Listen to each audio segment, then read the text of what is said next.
Yeah. All right, time out. I think God said. I am.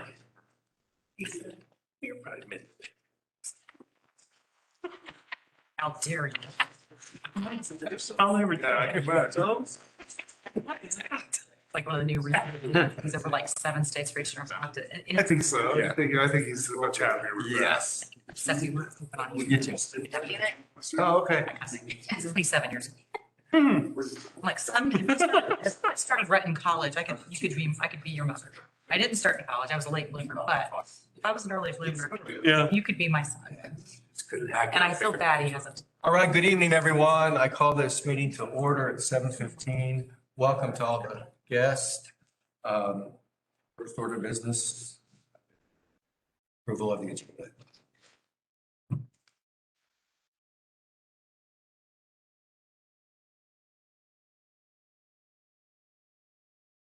I don't see it on here and it came out after the board packet, but will there be an opportunity for Carl to get his questions answered about the election tonight? We had an email that came out. I think that would be a good opportunity toward the end of the meeting. Okay.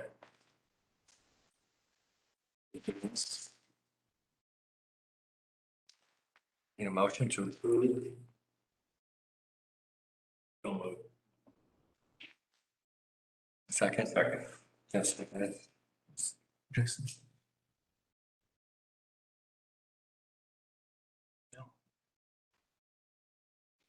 Agenda approved with the minor change toward the end of the meeting. All right, Brett.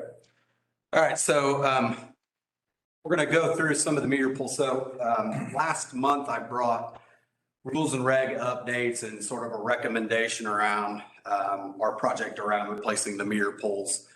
And so to step back a little bit, we started this, I don't even know when we started, but looking at different scenarios and trying to figure out what's the best solution. And honestly, when we first got started, I don't think we thought out of the box real well. But then we brought the guys out back, boots on the ground, into the picture, and they brought us some suggestions that sort of really changed the scope of the project. And it was more about let's solve this problem. Let's not just do it right here now and then still have that problem. In other words, let's don't go out and figure out a way to replace a bad meter pole and still allow all the stuff on it that is causing us troubles today. So member equipment, that's essentially the root cause is you have a pole that we own and you got a bunch of member equipment on it that is literally degrading and so how do we fix that? Well, you try to separate it. And the guys out back brought that to us. And so I thought it'd be impactful for Aaron to kind of, because honestly, when I show these pictures, he knows much more about what is actually on these pictures and why these guys brought this forward. So I'm going to hand it over to Aaron. Aaron's one of our, actually Aaron and Jeff, both our two lead linemen. We're planning on being here tonight. Jeff got himself in a little trouble, I think, with his wife. And so we, There was intention. so it's Aaron. Yeah, let me get out of it and pop back into it, Aaron. Hey, but I'm going to move it, but you still got your pointer there. Okay. I'll move the pictures. I did not practice or rehearse. Been 10, 15 years since I've spoken in front of a group. Bear with me. Can you click on that A and just click on it alone? No, it's going to be all together. On this You one, can use your, yeah, there you go. on this one here, the meter is actually inside this box that the member built to protect the meter. You can still read it through the window, but now everything's read over the system, so we don't need to. But he has a riser here that comes down the building or comes down the pole to the ground, but on the backside, he's got one that comes down and goes straight into the building directly behind that meter base. The pole top switch, of course, you guys know they don't make pole top switches anymore. We can't get parts for them, so that's one thing we got to try to incentivize people to put switch down here at the bottom. So the worst part about this one, you go to change this pole out. How are we going to hold the risers and the members' equipment without it breaking. You know, so something fall apart, because, you know, that stuff's been on there for 20 years, 30 years probably. This one here's a real good one. Backside, there's a meter base in the middle, disconnect. And then it does run underground, but I think he's got another riser going back up, going out to a building. You know, a box like that, what are we supposed to do? And there's no way to hold it without. You'd literally have to brace it to the ground to keep it up where it's supposed to be. But probably the bushing on the bottom of this box, more likely it's rusted. A lot of these you get out there and they're rusted, and you go to try to hold it and move it, and just a little bit of pressure on it, and that whole bottom of that meter base falls out, or the breaker panel falls out.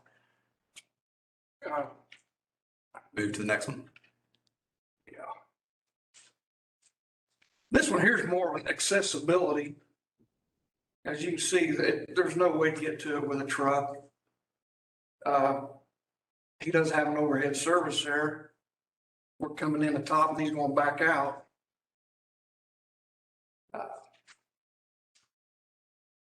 Yeah, this one here, that's members equipment right here. It's just a junction box. Really don't know what he's got in it, other than he's got some wire triplex coming down the pole into this junction box. Meter base and a disconnect here. And I've seen that one myself, and it's completely rotten. You know, if we go out there and start moving things, it's gonna break. There's just no way around it. And if it does break, well, it's in our hands. Now the member's out of power, so what do we do? You know, we gotta go knock on a door and say, hey, we change this pole out, now you're out of power because your panel just broke. This one here's got another riser here, and there's a riser on the back that you can barely see. Of course, your meter base, it's an old 60 amp meter base. Pull top switch. But what's the only pictures we have? Yeah, we got a couple more. Yeah, okay. Look at this one here. You've got 1, 2, 3 runs of underground coming out of this panel, where we're coming in the top of the meter base, and it comes down to their disconnect, and there's 3 runs here. There's another meter here and a disconnect, and 2 more runs. I'm not sure where this one's going to. It just kind of looks like it's floating out here and kind of going into the side. But then there's another one here. There's no way to physically hold all that and get the pole out and get the new pole back in. This one here is over Rodney Church. Yeah. The equipment's decent, but there's 1, 2, 3 risers on it. This one's underground going to the church over here, I believe. But you have to hold all that in the air. It sucks. Not saying that it can't be done, but it sucks. And we were talking about maybe, put a pedestal here where we come in the top of the pole, we come underground over to the pedestal, and they can come back out of here going underground to the church. We set their own pole here so they can go back up and come back over here to this other building. We have no equipment on that pole anymore. If that pole goes bad, it's simple to change. Other than we just hold 1 riser with the underground. That pole's simple to change. This one here, I've talked to this guy. He doesn't know what he's wanting to do because it changed ownership twice. And that panel, it's rotten here at the top where the bushing goes between the meter base and the panel. So there again, what do you do? It's rotten. It's gonna hang there. You try to take it off the pole.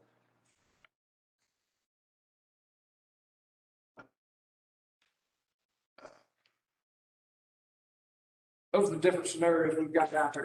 Every single meter pole is different, as you can see. Every single one of them is going to be a little different than the other.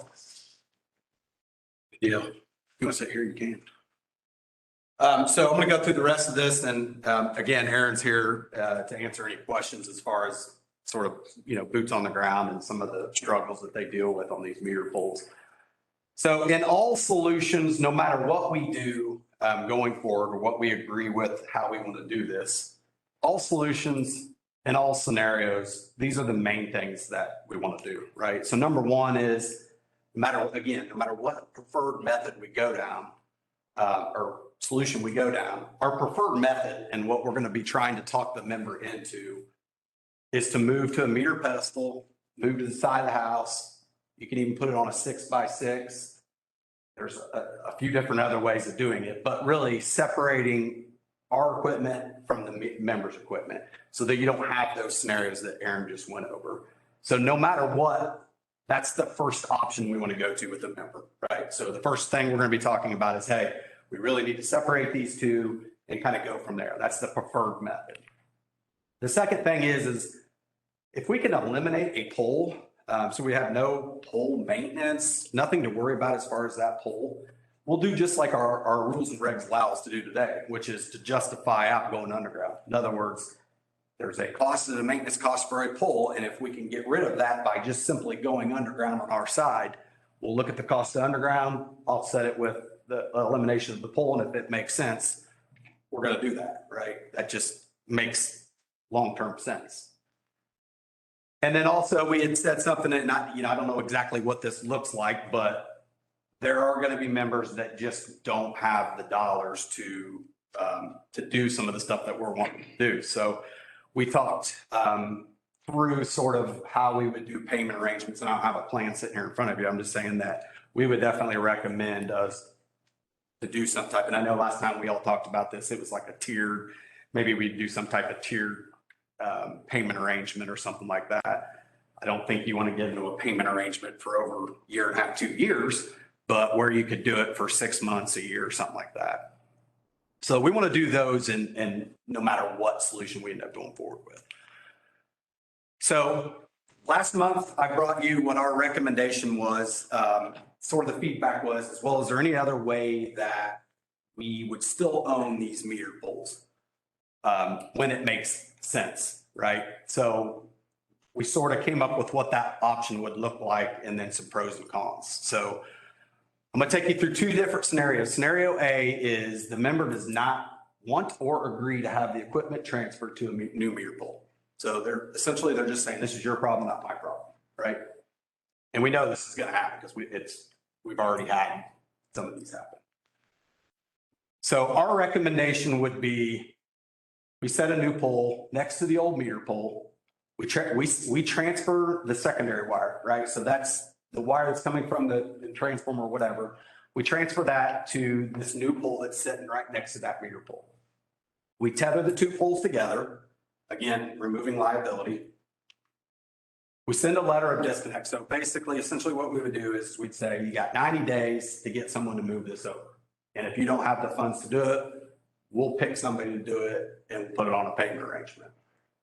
After the 90 days, if we don't hear back from them, we'll give them another 30 days before we actually do a disconnect, right? Again, this is the issue where someone's just not going to do anything. Once the member has transferred the equipment, assuming they don't want to go without power, they transfer the stuff to the new equipment. We're going to go out and remove the old pole, and we're going to complete a transfer of ownership to that new meter pole. Again, the reason we want to do the transfer of ownership is because the member's not agreeing to doing it and to separating the two services, right? Therefore, what we're saying is okay, then you own the liability of that pole. Again, that gets it, and I'll go through the pros and cons. So the pros, we change out the rejected pole, right? We sort of force them to. The other pro is there's no liability for the DCREMC because we're transferring that pole, right? So there's no liability of that new pole. The cons are is obviously disconnecting a member. So if you think of this scenario, the member is not wanting to take action to separate the two services. Therefore, you ask yourself, why would we take on that liability? So again, that was our recommendation that we presented basically last month. So then what we looked at is an option two. which is the same process we talked about before. The only difference is that we would still own and test that pole. So remember, all that stuff that Aaron just told you or showed you, we're going to basically force them to move that stuff over or replace or do whatever to the new pole. And if we still own it, we did get the pole replaced. But now we have liability, right? And whenever that meter pole happens to go bad again between 20 and 40 years, we're in the same predicament we're in today. So that's scenario A. That's where, and I way oversimplified these two scenarios. I didn't include all this stuff you have over here. This is just a simple meter pole. They didn't agree to move it. So scenario B, a member agrees to move the equipment, but they don't want to put it on a pedestal. They don't want to put it on the side of the house. They essentially want to keep that meter pole, right? So they agree, they're going to pay. We're not going to shut them off. We're going to go out and put a pole up. They're going to move all their stuff over. They agree to that. But we still have the problem, right? They're still on our pole. So per the rules and regs that we brought you last month, it would require the member to sign a transfer of ownership once the pole is replaced by us. Again, they're making the decision they don't want to move and separate the two services. Therefore, why would we accept the liability? So the pros to this are it removes liability, solves the issue for the future, rejected pole gets replaced. The cons of this is the member would own responsibility of the meter pole just as they would today, right? So, and I think this was one thing we kind of talked about last month was the fact that they're going to now own the responsibility of that. So they agreed to moving their stuff to the same meter pole. They did not want to build a meter pedestal to separate the two ownerships. They now own that liability. But again, it solves the issue for the future. And it's really no different. Let's say somebody builds a pedestal today and it rots away. They don't call us, right? They're going to replace it. Or if it's on the side of a house and something falls off the side of the house or whatever, they're not going to call us today. Well, it doesn't necessarily need to be any different just because it looks like a pole, right? Option two, so that was what I just showed you was what we brought you guys last month. Option two would be that we own it. We still have to test it then. So the pros are we get the meter pole replaced, right? But the cons are because they didn't want to separate the services, we now own the liability and we still have the same situation 20, 30 years, whatever it is. And we got to pay to test it because we own it at that point. If we were to do a transfer of ownership, and there's all different things we can do here to still provide some type of service. And so these are the tags that we put out there today on our poles. You could do something, and again, I didn't really think a whole lot through this wording, but if we did the transfer of ownership, we could basically say, put this tag on there, basically saying it's member owned. The inspection can be purchased. I don't know, maybe we even say we're going to provide the inspection still. And then, through the RMC, but I guess my point is we would tag that. I talked to Crystal about this, and if we did a transfer of ownership, we could tag it in our system so that when someone else, let's say someone, okay, hey, I agree. I didn't want to move it to a pedestal. I wanted that meter pole. I own that pole now. I moved away from that house, right? And somebody else buys it. Crystal will be able to know that account per that address has a member-owned pole. Therefore, when someone else comes in to transfer the electric over their name, we could notify them at that point. Hey, just let you know that pole is yours if you need us to inspect it. Whether we decide to purchase or to provide it or have them pay for it, I mean, we can discuss that at some point. So that's really it. What we're looking for, we want to move on this project. We want to start replacing meter poles that we know look like some of these pictures that you saw. But, and I think we all need to be on the same page as far as what we want to go forward with. I'll be quite honest, I was on both sides of this at a certain point. When we first started talking about this, it was like, I don't want to get out of the meter pole business. That's kind of a service we offer. But then talking to the guys in the back, it started to make a lot of sense of why are we accepting liability for someone not wanting to, separate and make this work right? And I've sort of, since then, talking to these guys, visiting some of these meter poles, seeing that the only real way you fix this legacy issue is if you separate the services, or when you can't separate the services, you do an ownership change. We don't mind. No, go. We had a couple of situations where the members were very receptive and they went along with it. We had a house and farm, they wanted to separate services. They still had overhead services going to different buildings. They still wanted a pole. And we said, well, how about a pedestal next to that pole? And he said, well, if I own the pole, can I put the pedestal on, or put the meter on the pole? I said, absolutely. So we buried underground because it was more feasible for us to bury the underground than it was for us to set another pole there with our equipment on it. We just buried underground to that pole, and it's his. He owns the pole. They know that. They know they own the pole. And then all his stuff's going overhead to all the buildings. And they were eager to do that. And another one, we had a meter pole where it was rotten and fell over, and it was cheaper for us to bury underground than to replace the pole. So members said, well, I'll get a 6x6 post if I can put in there. So we pulled the old pole out, butt and everything. We stuck his 12x12 in there, tamped it, put stuff back on there. Now it's underground. We don't have a pole to worry about anymore. Yeah, and there's going to be so many different scenarios here, because we started like laying out, and you guys saw the chart last month about all the different scenarios. And there are going to be scenarios where a meter pole is the only solution, right? Some of the trailers, it's all concrete in the back. There's a meter pole that's in the by the concrete there, and it goes straight overhead to the house. Some of those, there is no other option than a meter pole. So we're going to have some of that stuff. The other thing I would say is today, so let's say we have a pole or a wire secondary that goes to a meter pole. And then from that meter pole, let's say there's a pull top switch on top. And then from top, it goes to a barn, a house, another barn. There are already member-owned poles that they purchased from us that's holding up not our secondary, I guess their own wire that goes to barn. So in other words, there essentially already are member-owned poles in the system.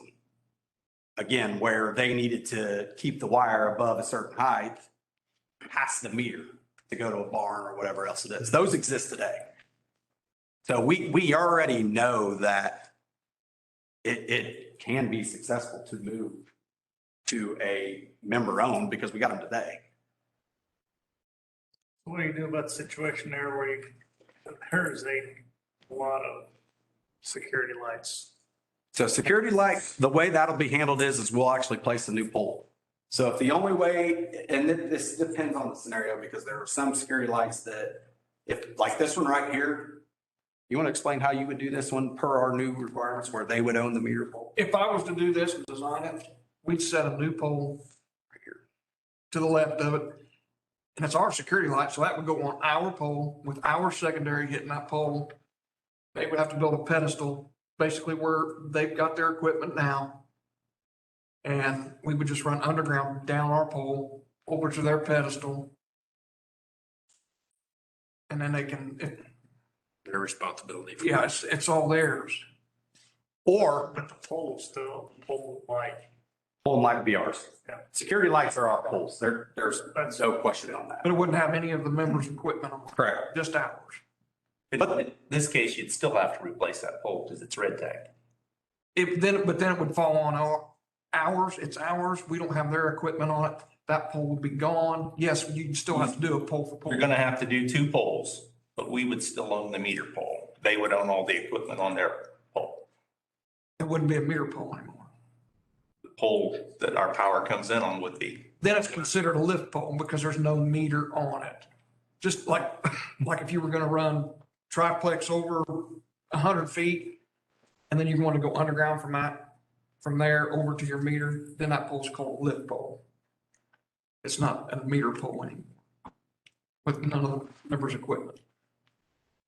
I think it's maybe the verbiage, instead of saying we're out of the meter pole business, which, after we discussed it, is a broad statement versus this is how rejected poles are going to be taken care of going forward. Yeah, Versus saying we're out of the meter pole business. There's a lot of meter poles that are still saying that are going to be fine, correct? We're talking about this scenarios for rejected poles that have a meter on it. Am I right? Yeah, I think that we're going to get out of the meter pole business kind of came from the back, but yeah, that doesn't even. When you said that last month, I was like, that's a very broad statement because I'm sure there's still meter poles that are just fine. Right. This is how we're going to handle rejected poles going forward. Yes. Correct. Yes. And that makes, Might be the verbiage that we need to use.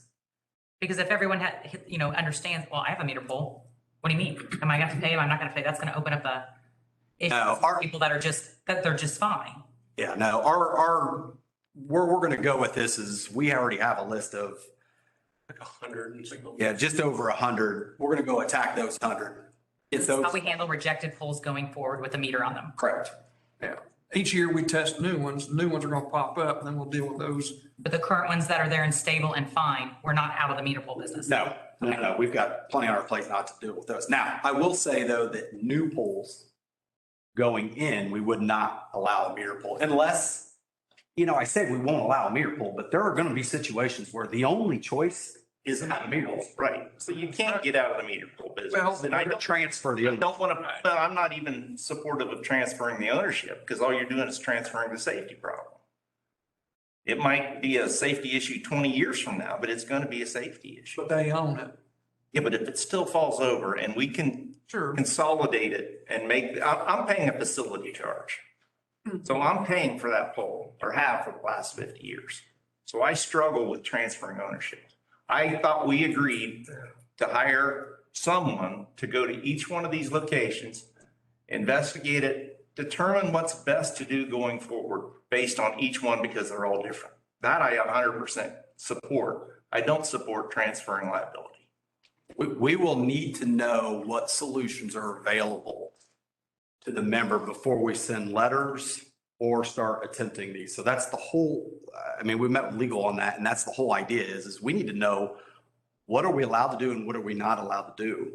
Transferring the ownership, in my opinion, it goes back to if I'm making a decision as a member that I am not going to create a situation where neither of us have that liability, then why wouldn't I own that liability? I don't understand that. Like why, if I make a decision that I'm not going to change my roof and I know it's going to leak, am I going to sue the guy that really put it in? Brett and I were talking earlier too, on these transfer of ownership, that we test these poles every so often. That maybe as we transfer ownership, we continue to test the pole for the member. And I don't have the I capability. completely agree with upgrading the service and going underground on every opportunity we can. But if we're putting in a pole, we need to own it. What's the difference? Thoughts? We wouldn't be putting a pole in. Unless members do purchase poles off of us. And we go set them at a contractor rate, right? We have many poles all over the system that are lift poles that today we do not own. So that is today's, But we own all meter poles. yes. Yeah, I don't know of a meter pole today that we would not own. No, I had 4 poles like out of my place. Yeah, but there are lift poles that, again, there's really no difference. It's a pole. Hold up. There's a pole, there are poles all over the system that today they own. Yeah, it doesn't have a box on it, but they still own it. and like I said, if we continue as a perk, hey, we're gonna go ahead and continue to test your pole for you. And we'll notify you when that pole's bad, so you know.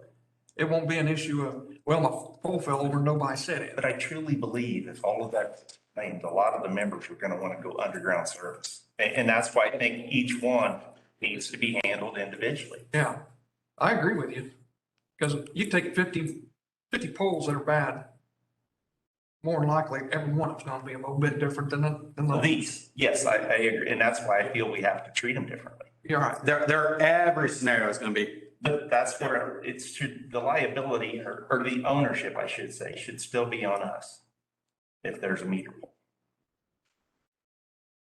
Well, The only problem with that again is in 30 years, you got the same problem. But if not, you're gonna pass the problem on to the member and they're not. Because they made the money to replace it, or it could be someone different, but they paid 30 years worth of facility charges. Facility charges don't just go to pay for these. I know they don't, but that would be 30 years of facility charge would be over $12,000. It's right now. But to get service to that house, that pole is not the only thing in that $37. It goes all the way back to That's part of the equation. it's probably a less than 0.1% of the equation. So some of these, the box is rotten.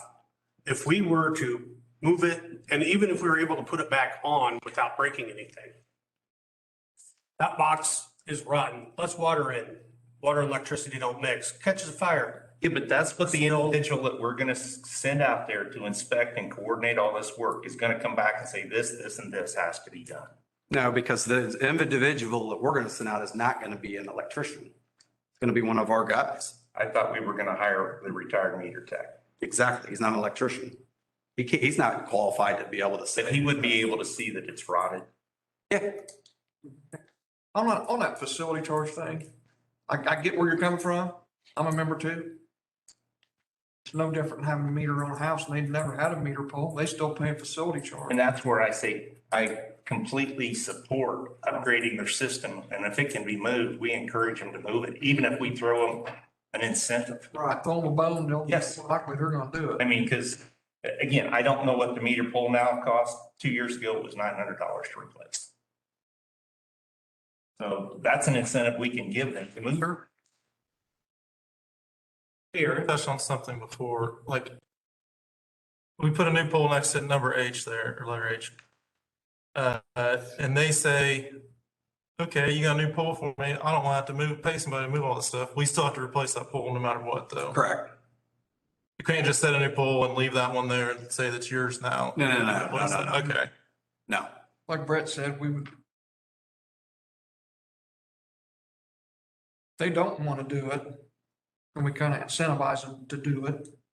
And then But a I lot of think, that work, a lot of that work we can do ourselves. but That wouldn't require them to hire an electrician. right, but in that case, you move the meter to our new pole and you run from the meter over to their equipment on a new pole. Put it on- We own the meter pole, they own, Why do we want a meter pole? Why do we want a pole here at all? that's the example we were just given.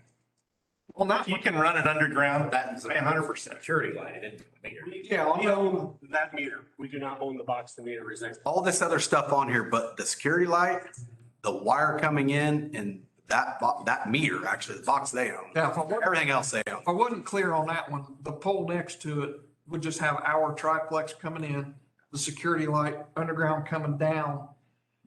A simple little pedestal where the meter base and breaker panel, and everything's mounted on it.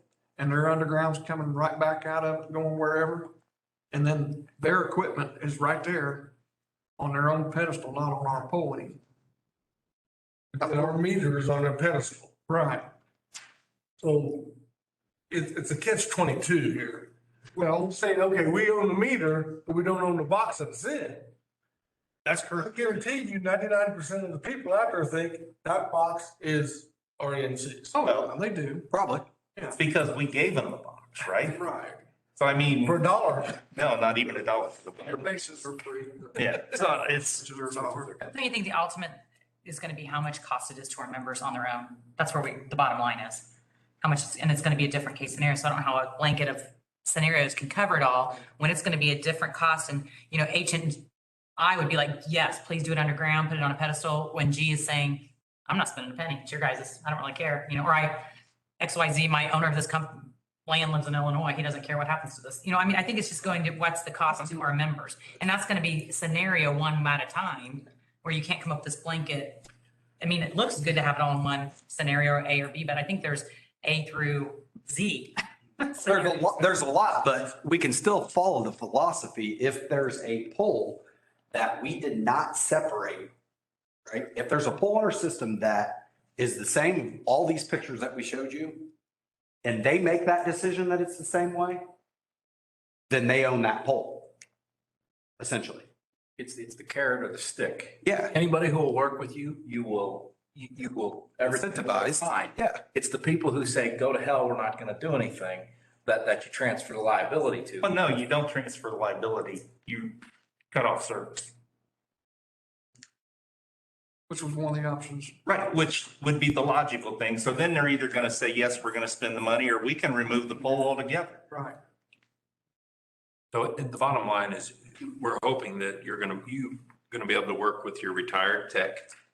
He's going to try and work these on an individual basis and get rid of the meter pole. If possible. Possible. But if we can't, we still own the meter pole. I don't know about that, but I think that we try to get out of that if we can. That's We don't have to own. That's where I went right here. So this top one here, for every single pole that's out there, we're going to, and we got a good person to do this, right? We are going to do everything we can do, minus any type of subsidy, to get them to move to separate the services. And like Aaron said, out of these 100, we may get 70% of those 100 that say, hey, yeah, this is old crap. I mean, we've had members before that have said, this does need replaced. I get it. And I'm willing to, if we're going to do it, right there sitting one. If we're going to do it, let's do it right. But then we already know there will be ones that won't. And all we're saying is those ones that don't want to make the decision, why would we hold that liability? I like Aaron's idea of offering the pole testing. Then we- to those yeah. folks. We did. That was my concern about transferring the liability or the ownership of the pole, is they have no access or means to get that done. Right. Chris, how many meter poles do we test on average in a cycle? So every year, essentially, what, 15, 20? No, that's how many tested bad this last time. Okay. I would say it's over 100. Yeah, I mean, we're testing every single pole. So in a typical year, you're talking about 2,000. I think this next year, it's going to be about 4,000 poles that we test. A certain percentage of those. I guess my point, what I'm getting to is for us to keep testing those isn't that big of a cost. And what we could do is when they come back, we could coordinate with Crystal to send a bill stuffer and make a phone call and say, hey, your member owned pole is bad. But they also have to understand ahead of time, if they take ownership of that pole, they're agreeing to letting someone come and test the pole, A, and B, when it does test bad, it'll be at their expense to replace. We could put that all in the language. But that needs to all be up front, not after the fact. Right. Yes. We've been dealing with this for years. This isn't something that's just popped up. I mean, we've gone out and screwed 2x4s to panels to the ground, trying to hold them up in the air so they don't fall apart because we had to change the pole. The solution that we want to go with is a solution that fixes the problem so that we don't have to deal with it anymore. Yeah, it's going to take 20, 30 years to get there, but Got a question behind you. by that time, when we're not all here, the next guys don't have to worry about it. Sorry, go ahead, Chris. Got a question behind you. Brett, I just wanted to say something that hasn't been discussed and help you guys. If the property, the owner that's currently owning it takes responsibility of the pole and then he sells the property and the next owner doesn't understand that, and then that scenario catches up to them. So we got a solution for that. What we were going to do, good point, because we thought of that too. And what we can do is in the billing system, we're going to note in there essentially that there's a member-owned pool there. We don't even do that today on the member-owned pools, but we'd like to, right? So that the member isn't having to worry about that. We don't have to worry about a little sign on there that they understand the fact that that's their pool. So in other words, if someone sold it and a new guy comes in to Crystal to say, I want service here, she's going to see it on her billing account. She's going to say, by the way, here's the contract that was sort of signed. Here's your liability, essentially, to make sure that that's clear. Because yeah, no, good point. We thought about that same scenario because we talked about, could we put this on the deed? You know, how do we do this? But Okay, since we're asking questions, if you do put a new pole in, a new meter pole in, and it belongs to the member owner, and say a storm would come through and tear that pole up, can you buy insurance to replace that pole so he wouldn't have to go through better pay for it once and then have to pay for it. Already on your own. Homeowners insurance. Yeah. Property insurance, we can talk about that already. It'd be no different than, yeah, Any other property that you own that got damaged in the storm, it'd be the same thing. so we're looking for some guidance. So in that scenario, that can pull,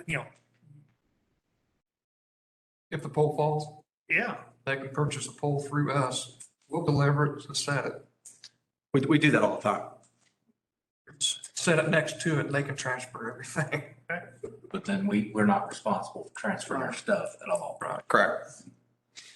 It'd be no different today than when like, I mean, how many times do we have where coming out of the pull top switch going to a barn, that line falls, right? They call us and say, hey, not knowing, right? They call us and say, hey, this thing, whatever fell. They go to their electrician and get somebody to do it.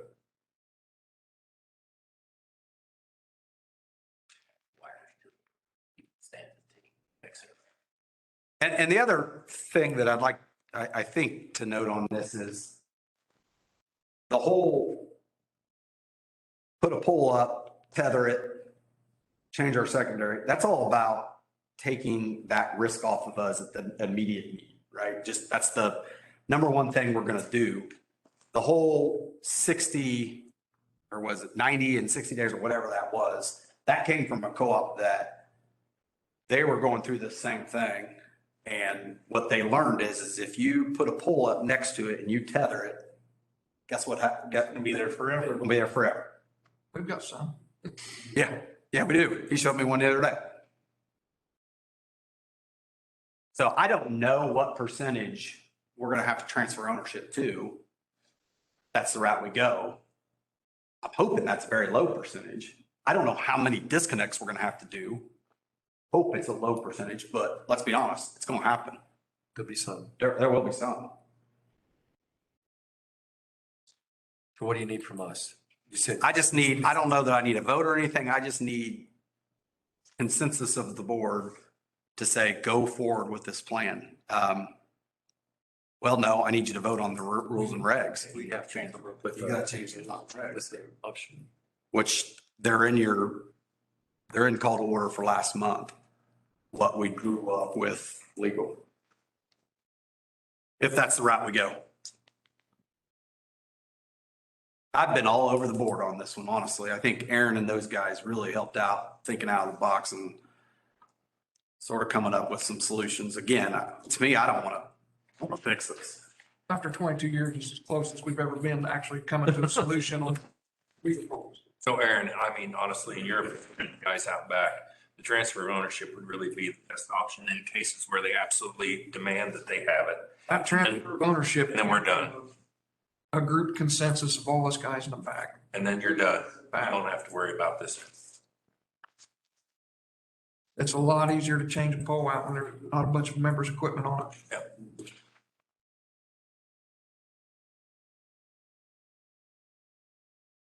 So we would need the rules and regs approved from last month, essentially.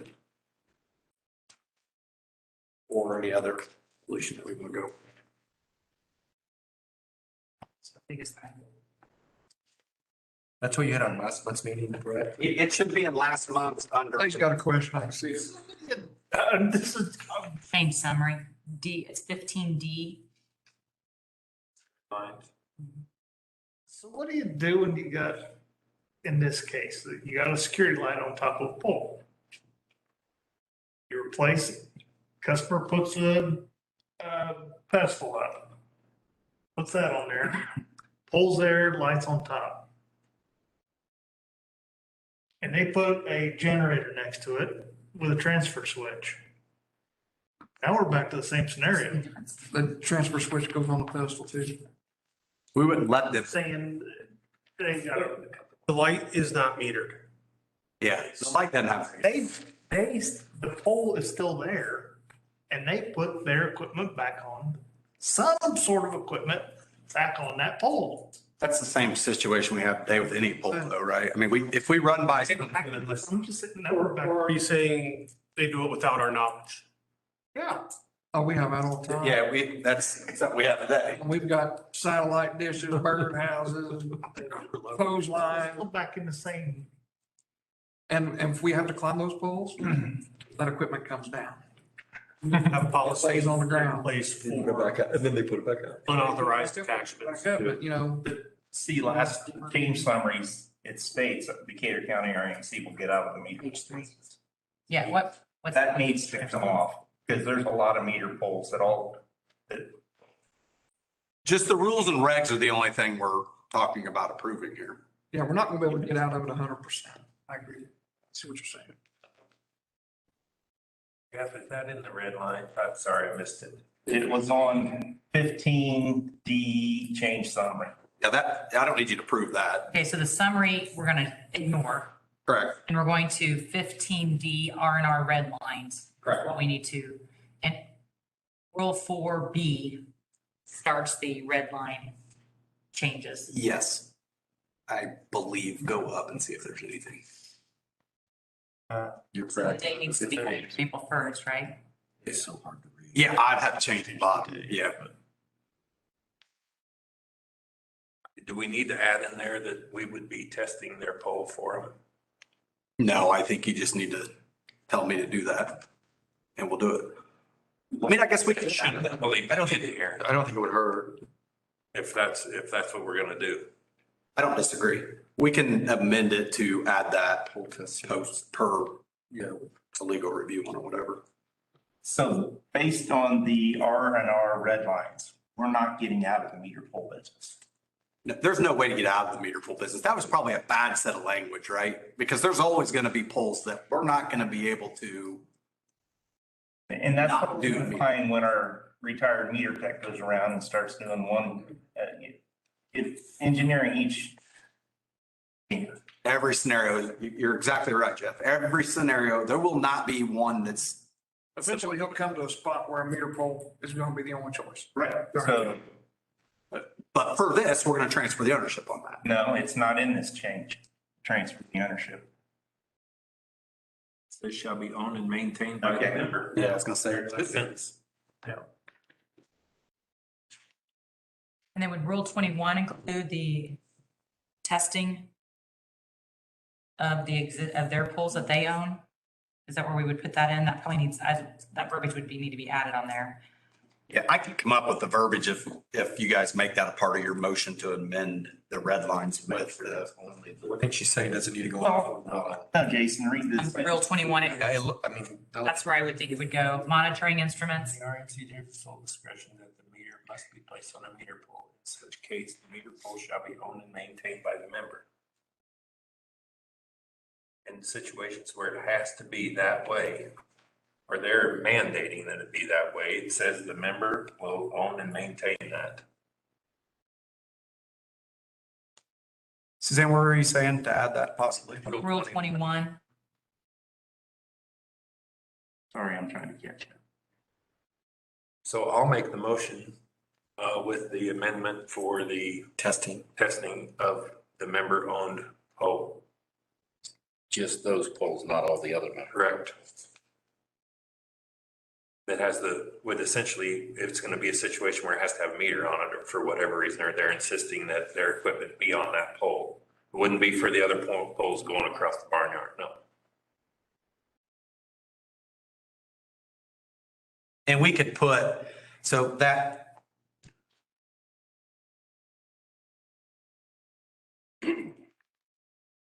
That sign that I showed you, we could change that. Gosh darn it, don't tell me I went all the way back. There, right there. We could put something like member-owned property inspection will occur through Decatur County RMC questions called blah, blah, blah. Okay. Essentially. And we'll just leave it on it's on a 9-year rotation. So we'll just leave them on our rotation essentially, if it's still there. I hope to report back to you in months from now that we have none that we had to transfer the ownership to. I just don't think that's going to be real. It's wishful thinking. Okay, so we have a motion to accept changes with a slight modification in Rule 21. We can't do a control point, can we? Want to repeat what you wanted to add, Jason, please? Yes. We want to add that the meter, if it's deemed that the only way out of the situation is to maintain a meter pole at that location, or they mandate that it may remain on the regular testing schedule. And that if said pole is deemed as red tagged, it will be replaced at the member's expense. It's their equipment, it's their pole. I think that needs to be clear up front. I don't know if it needs to be in these rules and regs or not, but Oh, it would be, we'll put it into the agreement, the transfer of ownership agreement. oh, there'll be a separate agreement for that. Okay. Yeah. All right. So let's just leave the testing. It'd be maintained on the regular testing cycle. Paid for by RMC. And I'll figure out the wording. I do believe it's probably in 21. But we can get the wording.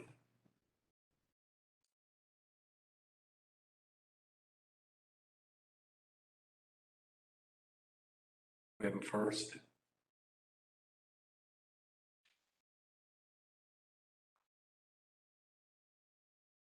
Your second.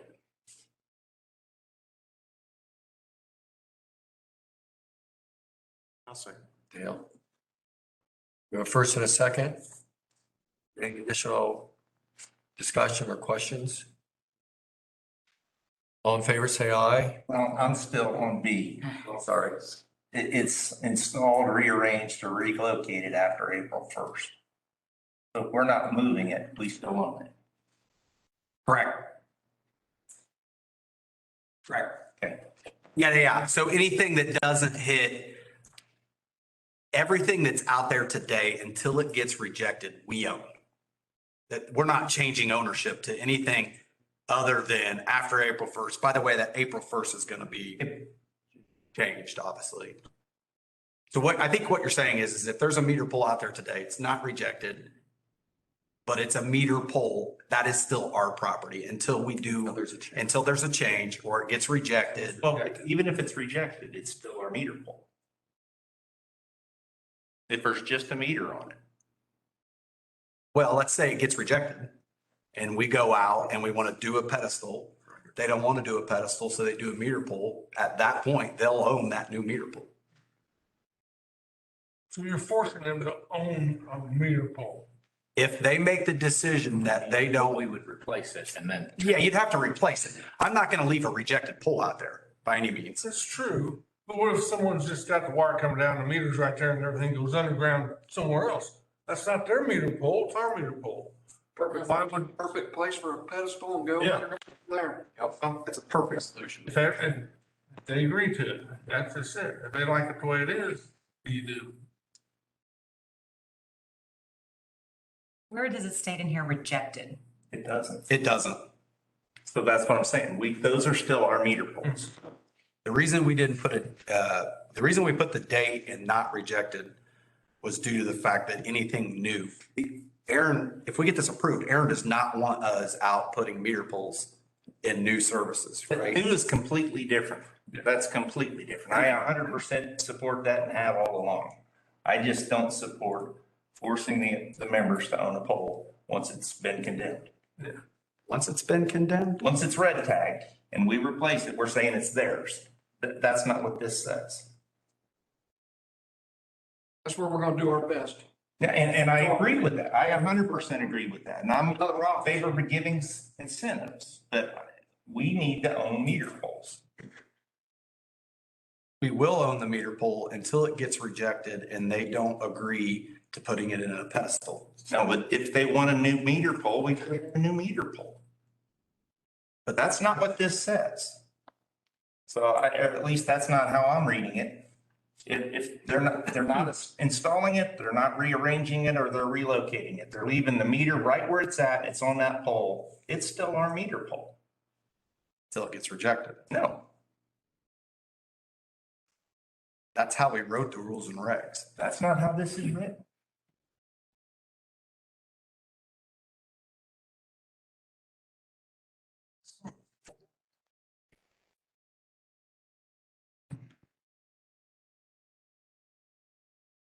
But again, I completely support everything that Maya is great. I think we need to grandfather the old poles. And we do our darndest to give them an incentive to change it. I'm not following what you're saying. I think that's what we're trying to do. It's I think that writing. It's the, I think everybody's on the same page now. We're just wanting to make sure the writing is correct. If I'm hearing. I don't know that we are saying the same thing though. So let's say there's a meter pole out there today. It's not rejected, right? We own that meter pole. Come the day that thing gets rejected, we are going to ask them to go to a meter pedestal. So this summer, we have inspection and there's going to be 10 to 20 of them that are going to be red tagged. Yep. And these members have been paying on that pole for the last 15 to 50 years. But now we're saying we'll no longer replace it. Right. That's essentially exactly what we've been talking. We'll still own the meter pole if that's the only option. Or if they insist, or no, we're gonna transfer it. We'll install a pool and we'll give them a base for free, Now we will, we'll, right? so let me back up. So let's say, okay, it comes up, it's rejected. And they decide that they still want that meter pole. We're going to replace that red tagged pole. They're just going to own it because they didn't want to change the pedestal. What if they don't want to own it? Guys, it's what we've Force been them to talking own a meter pole. And take the life. Then they would be more incentivized to want to put a pedestal there. Yeah. I don't think you're gonna be able to legislate every single scenario here. I totally agree. Okay, I so totally agree. we are trying to change these rules and regs to allow some latitude with you guys to work out the best scenario for the member and to encourage them so that we don't own meter poles anymore. That's it. Unless it's the only. That's right. If it's the only way or they insist on it, then it's gonna be their pole. But if it's the only way, it's on us or not. If they insist, it's theirs. But if it's the only way, it's ours. Again, that's a call for them to make in the field, not ours. Be a situational. Yeah. Case by case. We can't legislate every single of these scenarios. There's too many of them. There's a lot. I'm hearing from the people that are doing the work that this is the way they want to go. That's the way these new rules and regs are redlined. So I'm supporting it. That's why I made the motion. As a second. Yeah, we have a first and a second. Anything else? Any other questions? Concerns? All in favor, say aye. Aye. Opposed, same. Aye. Me too. Aye. I would like to thank Aaron and his team, and Jeff and his team. Yes, thank you, Aaron. These guys have done an extraordinary amount of work. I met with them probably 3 or 4 different times and they kept saying, this is simple, get this done. But it's not always simple. Brad asked me to come talk to you guys. I wouldn't be here if I wasn't sure that this is it. This is the way we need to do it. Thanks for coming. Thank you. Thank you, Aaron. Appreciate it. You guys enjoy the rest of your evening. You got a couple hours left. Huh? No, I'll go back. Okay, that's fine. That's fair.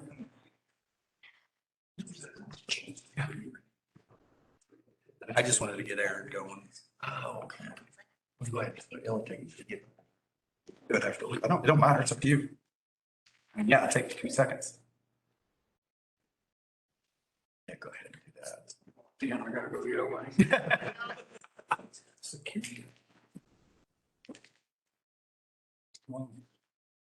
I fixed it so it won't jump ahead, Suzanne, so I'll have to talk fast, all right? All right, so cool moment and safety briefing real quick. So cool moment, and Aaron just left, but we had our lineman appreciation day. So we actually fixed lunch for the guys, and we gave them this year a pocket knife that is a Hawksbill. So it's a lineman's pocket knife as appreciation. And then we just had admin's professional day. So we had lunch for all those folks. So I thought that was kind of cool. Those 2 events are well-known events that we try to acknowledge our people. Good deal. Safety minute. We're in tornado season. You don't know the difference between a tornado watch and a warning, which actually we had a very lengthy discussion in safety committee this morning on what do you do if it's a warning and our guys are in their trucks, right? And I think the answer is you head for the nearest house and knock on the door, is what they told me they do. Anyways, warning is it's either happening or it's gonna happen. A watch is it's possible. I wanted to cover while you're in the board meeting, if we do have a warning, the closest place is if you go out this way and take a left, it is the women's restroom that you'll come to, or right at, You can go to the men's restroom. oh, the men's restroom right here. So those that you get there first, you can go to the men's restroom. Once that fills up, you gotta go to the women's restroom or the vault. So if you don't know though, where those locations are at, follow us, we'll get you there. Very good, thank you.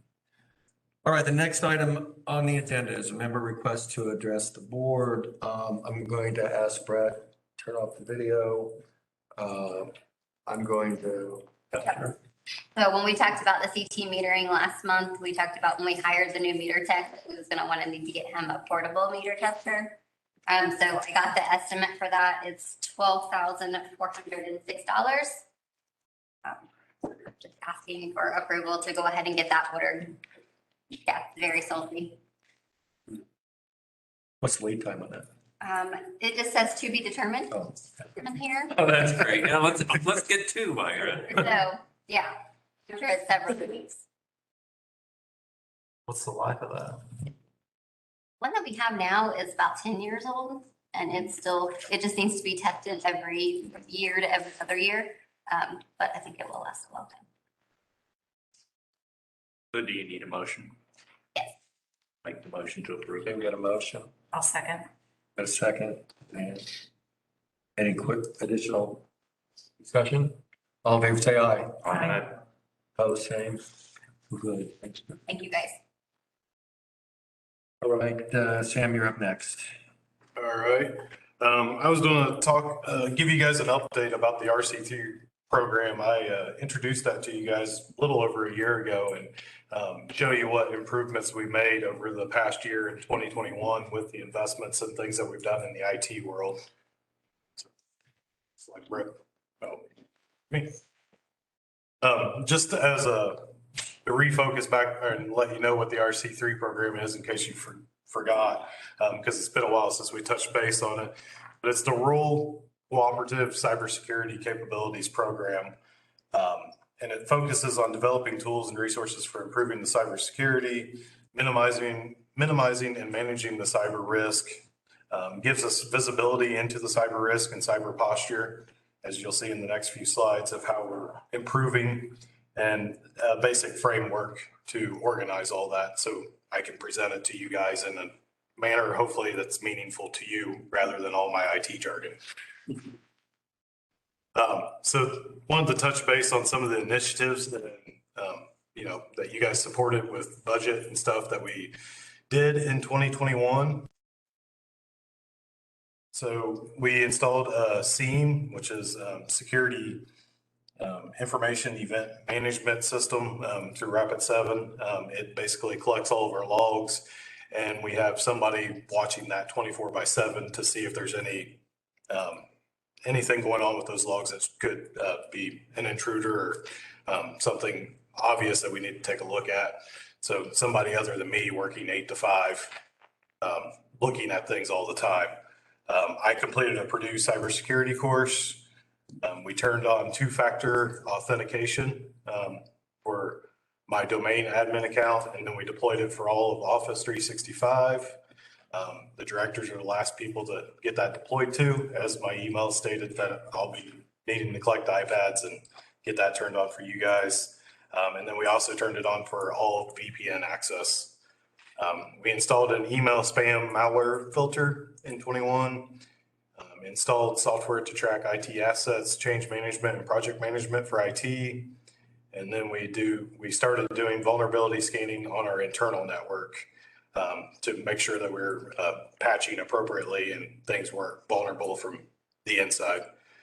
And then in process, we started this in 21 and still an ongoing process, and probably will always be an ongoing process, but updating policies, SOPs, and IT plans, policies.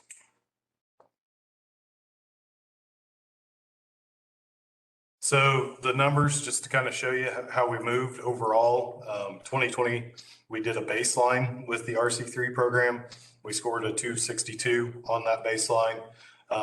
At the end of 2021, with the improvements that we made, we're at a 323. So we've made progress, made improvements, doing things better.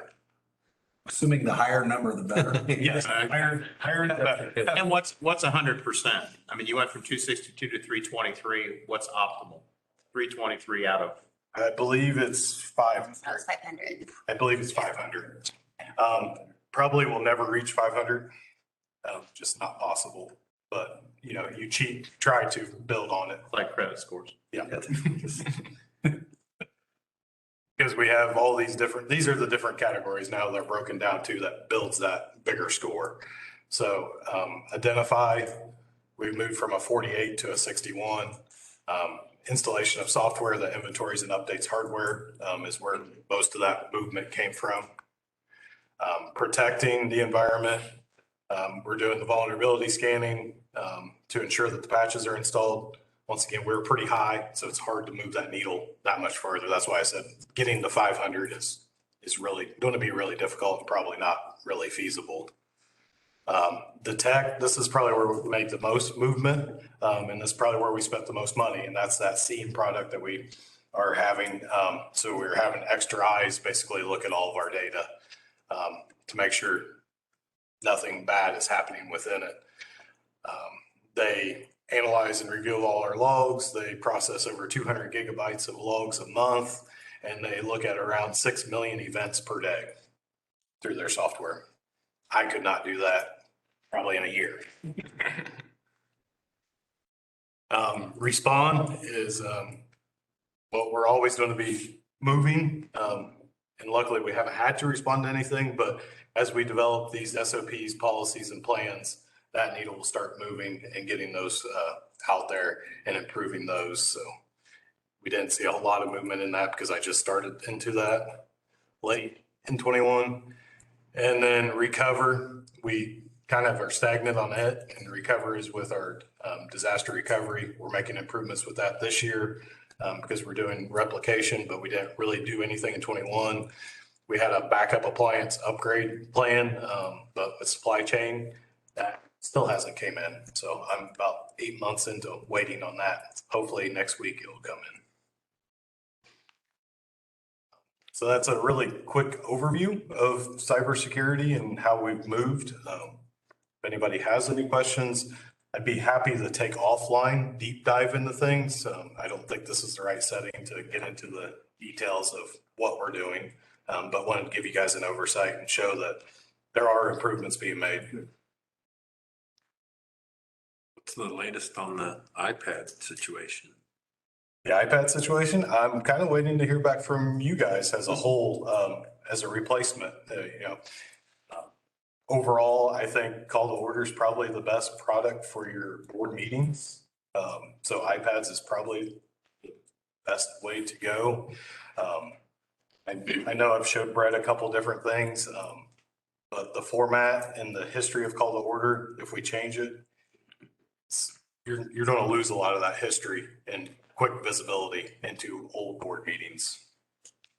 We looked at, so we got a product called Policy Tip that we use internally for all of our stuff. We also looked at what the heck's that called? OneDrive. OneDrive. Essentially, the only probably product that's going to meet our needs is if it's a paid, and they're pretty high price subscription type software. And I still don't know that those are going to be quite as good. So I was going to present out on it in the next month. But I guess we could talk about it now. As far as the other thing is we could do cases. If we end up sticking with the iPads, we could, when we do the new ones, get cases where you have a pad. Can you get the bigger one? You would get a bigger one. Wouldn't we? Budget wise, I budget for the 10-inch ones, not the pros. Pros are about 4 times as much. If you're gonna do that with the Apple laptops, be able to use the call to order app for MacBooks. I don't know for sure on Because that. if you go to those big, huge iPads, then you're paying money as an iPad or a MacBook Air probably. Yeah. I think with the technology issues that we have, if we went to MacBook completely, I think we'd have a lot more issues than what we have with iPads. Okay. Personally. Are we leaving these tonight? You're supposed to. That's the plan. Okay, I would like you to. okay. And how long are you gonna need them? Well, that's the other thing. I am going on to a conference next week, so, I can probably turn around a lot of them tomorrow if you're able to come back in and stop in and see me tomorrow. If not, it's probably going to be the following week because I'll be out of the office Monday through Thursday of the next week. So if you need them, we can work out something out and bring them back in the following week. I'm flexible to a degree, but we need to move forward with getting them changed over. I have Hoosier next week, so I'm gonna keep mine. I'm not gonna leave it tonight, because I will need it. We want to address that now. Is everybody else okay? I'm gonna need mine probably, but I'll stop by first next, or when you get back. Okay. Unless you can, I'll leave it tonight. If you can do it like really quick, I can come back and get it tomorrow or whatever. Yeah, it shouldn't take very long, but I do need to sit probably with you for like 10 or 15 minutes just to set up the two-factor authentication. So we get everything set up for that. Everyone else okay leaving theirs? I can leave mine. Okay. And if I don't pick it up, if you get it done tomorrow, can I get it Monday, Sam? I mean, I don't, or is it? I would like to meet with you. Oh, Doing the two-factor. okay. Different. Just to make sure that you're comfortable with how to do it. Yeah. How long are you here tomorrow? I'm here till 4. I can leave. I'll be here one way or the other. I honestly think if you don't sit with him and go through how to do the two-factor authentication, you're gonna end up coming back in anyway. Because it's Well, different. you can get by without it because it won't require it really on the iPad. But to set up the cell phone and other things, I'd like to show you how to use it. Because I did, Jeff dropped his by this week and he probably doesn't even know that I actually turned everything on for him already. You're my hero. So it doesn't really impact you too much, but I need to sit down with you and show you, the two-factor piece. So it's just our MDM solution is cut off by May 18th, the old one. So I have to have them converted before May 18th to the new solution. And you're out Monday. I'm out Monday through Thursday. Okay. One of the new advantages, the screen doesn't shut off. Oh, you got your timer. He's gonna want to keep the iPad then. Any more questions for Stan? Of course, you've got the next item as well. Yes, I do. You want me to put on the screen your? Yeah, if you want to put that slide in, because I don't have that slide on the computer here. Just, Which one is it? So, what I'm coming here for is an unbudgeted item for a change in our, service with Comcast. I'm basically wanting to move from what we have as a business internet through the coax right now, to their fiber internet for business. And the two impacts that it really makes for this, for the difference in cost is one is the phone service that we currently get is through Comcast. Our PRI trunk comes through Comcast and it comes through the business internet.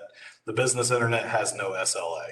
So when Comcast goes down, there is no guarantee of when that comes back up. And when that goes down, our phones get automatically rerouted to CRC and we cannot make outbound calls or receive calls. So it's very impactful. Last 2 months, we've had it happen twice and it was an entire day. So more than 8 hours because it wasn't back on before we left the office.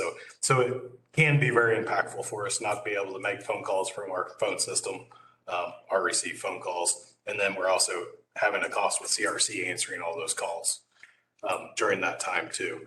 And then the other piece of it is with the business internet, we're only getting a 25 meg up speed. I utilize that Comcast line as a secondary, but I use it for our backup systems. We're sending a lot of things to the cloud and we're doing the replication now. We're saturating that 25 meg line. And it's limiting me how often I can back up things. So in order to get better RPOs, RTOs on backups, I need more internet speed. I don't want to move it over to our production that we have with Great Plains right now, because then that will affect the business side of doing functions on the internet. So what I'm proposing is moving to the Comcast fiber. The fiber offers a 99.99% uptime and an SLA of 4 hours. So if you are down, they're guaranteeing that you're going to be back up within 4 hours, but their uptime right now is averaging less than 9 minutes a month, where we're right now experiencing 8+ hours of downtime a month on our current solution. And then it also locks in the pricing for the fiber, and it also locks in the pricing for our PRI trunk, which right now we're getting an additional $200 off.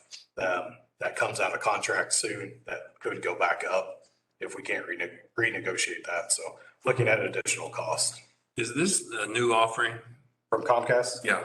It's newer in this area. They've had the backbone for a while.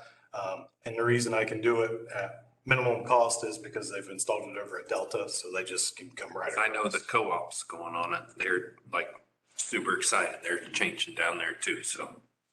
And the price that they're giving me, I looked at Great Plains because they can offer similar, but I can't move the PRI to Great Plains to get the telephone side of things, but their price is about $200 more than what Comcast is offering me. They're trying to get new customers. I'll make a motion to approve the new Comcast. We have a first and a second. Any discussion? All in favor, say aye. Aye.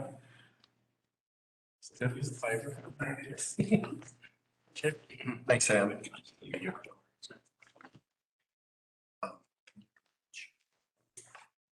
Yes. Yes. 15 years. All right, Brett, you're up.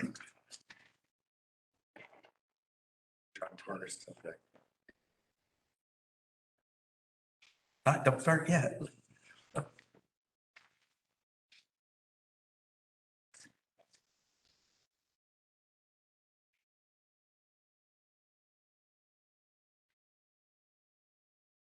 Hit the clicker.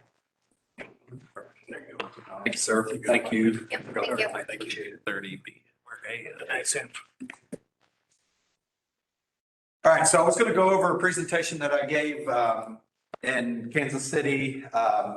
So we were honored to present to co-ops across the United States, really around our work and engagement. So we were acknowledged for being a co-op that's done a lot around really engagement. And so I thought it would be impactful. It's something we usually do we would do normally as a part of our ops review, but I felt like it was something that the board should also see the work that we've done in this area. So Decatur County REMC, we're 8,100 meters, we're 6,800 members, a little over 1,000 miles of line. Obviously, you know where we're located and where we're incorporated. So to basically tell the story of where we have been or where we're going or where we've been on engagements, I wanted to explain the history. So I'm going to take you back to 2015, based upon 79-year-old traditions, right? Again, part of those traditions is one-way communication. It's magazine, right? So we use the magazine in an annual meeting. So literally you get 12 subscriptions to the magazine a year and an annual meeting. And we had no social media at the time. So again, very sort of old school engagement, just old channels. And then we had the activist group, member group. And again, this was an environment of sharing information that wasn't clearly communicated by either party, which basically accounts for really this perfect storm of communication challenges. So with any focused change, there are what I consider agents of change. So the first one was we started getting some new management members, right? So fresh set of eyes, someone looking at a old traditional method of engagement. We had some new board members, again, new fresh eyes. The society was really going through a shift, right? So we were getting into the digital communication, we were getting into social media. So the landscape of how you communicate is changing. 2017, I came on board. We also partnered in 2017 with Inside Information. Inside Information, you'll hear a few times in this as far as being a partner with us when it comes to communication, survey work, stuff like that. And then in 2018, we changed our annual meeting process, our voting process. We got a few more fresh eyes. And most importantly, we did strategic planning in 2018. And that's what I'm going to talk about next. So in 2018, we did a strategic plan and we had an initiative that we called engagement. Most co-ops at some point in time have an engagement aspect of their strategic plan. The difference between ours is we looked and focused in on all stakeholders. So we weren't usually when someone says engagement, right? It's just the members and only the members is what they're focusing in on. What we focused in on was employees, the members, the board, and our community. So the stakeholders were what was different in our strategic plan than a lot of other co-ops. So if you remember back when we first started this strategic initiative, we used member surveys with Inside Information to really gather data in order to make decisions and direct our approach. And like I said, Inside Information was really our partner doing this. So to take a look at that first member satisfaction survey that we did, anybody that knows anything about survey data, getting almost a 40% response rate is absolutely wonderful. We did that by conducting surveys through emails and mail, right? So the way you do this is you send out an email blast asking for it. You send reminders, and then the folks that you don't get from an email, you send out mail. And that's why we got that high percentage. To give you some highlights on what did this information tell you. So if you remember, at one point in time, we were cost focused and we were looking at, hey, we should get rid of that magazine, right? It's quite a bit of chunk of our, of our overall budget. Let's get rid of that method. Well, what we found out in this survey is that the upper 80s actually rely on that magazine as an engagement opportunity to get their information from their co-op. So that drove a decision that, no, we're not going to get rid of that magazine. That's what our members actually depend on. 95% of members want low to medium engagement with your co-op. Okay, so that presents a little bit of a problem, right? 95% of your members really don't want you to communicate with them. That poses a little bit of a challenge. How do you communicate with somebody that doesn't want to be communicated to? And then last, median age is 58, 1/3 of the response retired. Remember, any of these surveys that you hear are statistical by age group and by, overall population. So it really is a full it is a legit statistical survey that we do. But what this told us down here is how and who we were talking to and how we would tailor our communication. So I'm going to transition to what we actually did and implemented. I know some of these we've talked about several times. The first one I'm going to focus in on is the employees. Again, they are part of the stakeholders when it comes to engagement and communication. So I'm going to talk about what we did in our employee side. So the first thing we did in 2018, our strategic plan wasn't an offsite with the board and management, and we take the initiatives and my staff actually implements it, right? We created teams. So we had every employee was on a strategic team. They got to do a survey on which ones they wanted to be a part of. But again, this is all about what we heard from the employee surveys is I don't feel like I'm involved in the company. I'm here to kind of do my day-to-day job, but I'm not involved. We got them involved, right? 2, we do CEO employee one-on-one. So every single year I do a one-on-one with every single employee. And the focus of those is I take notes, we look for common themes, and we implement projects from those common themes. Again, we're using the data to drive those. And then last, we do employee surveys every single year. That gauges what our morale is. It gauges where there's some opportunities. We use these two to tailor our internal communication strategy, right? So now we know what employees want communicated, how they want it communicated. So some of those changes that we did is our all employee meetings.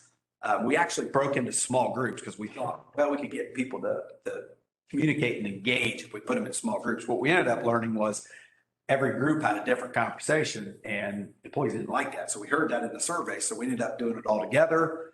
And we have an agenda that's set the same every month that is inputted from what employees want to hear.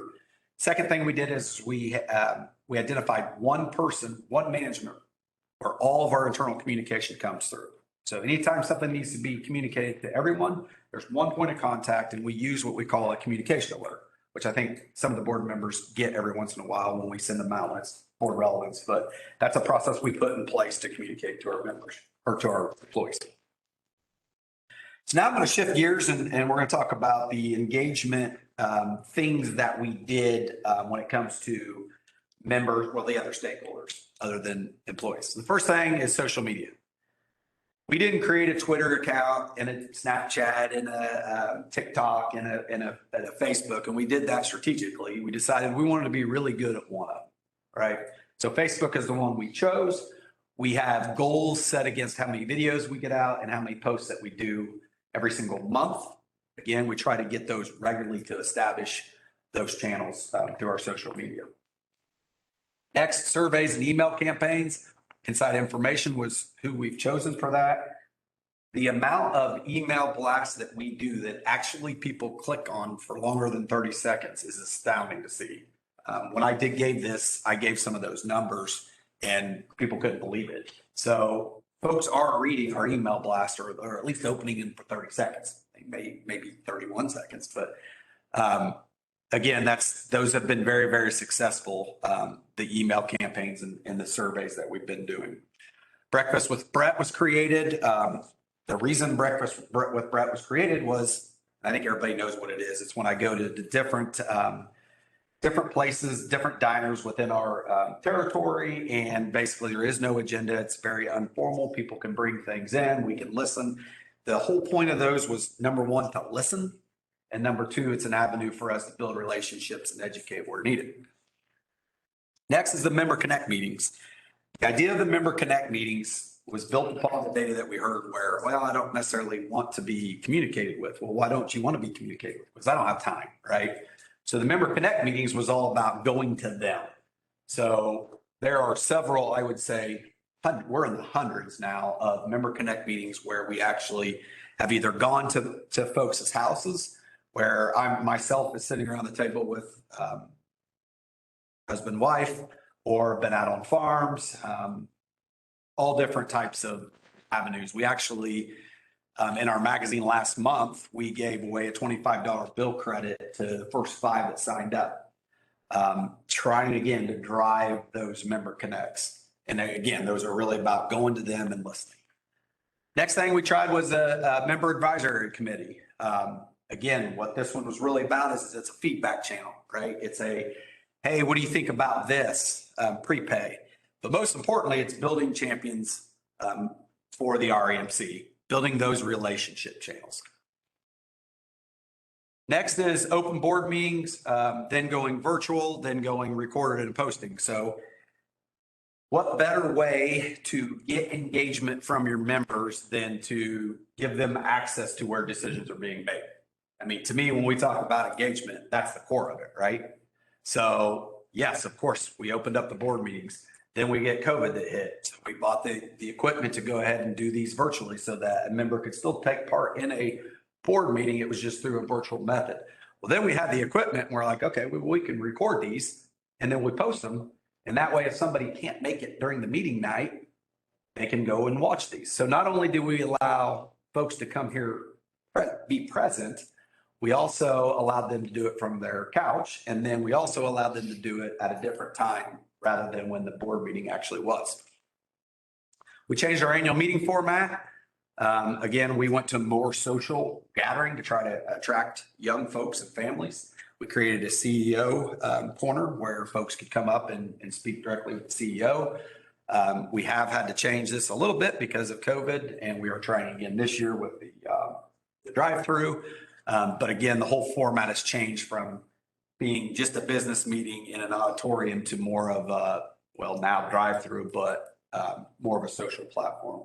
The electronic voting platform, we utilize survey and ballot systems. You'll see some data here in a minute, but that allowed people, again, one of the most important ways a member can engage is to participate in our elections, right?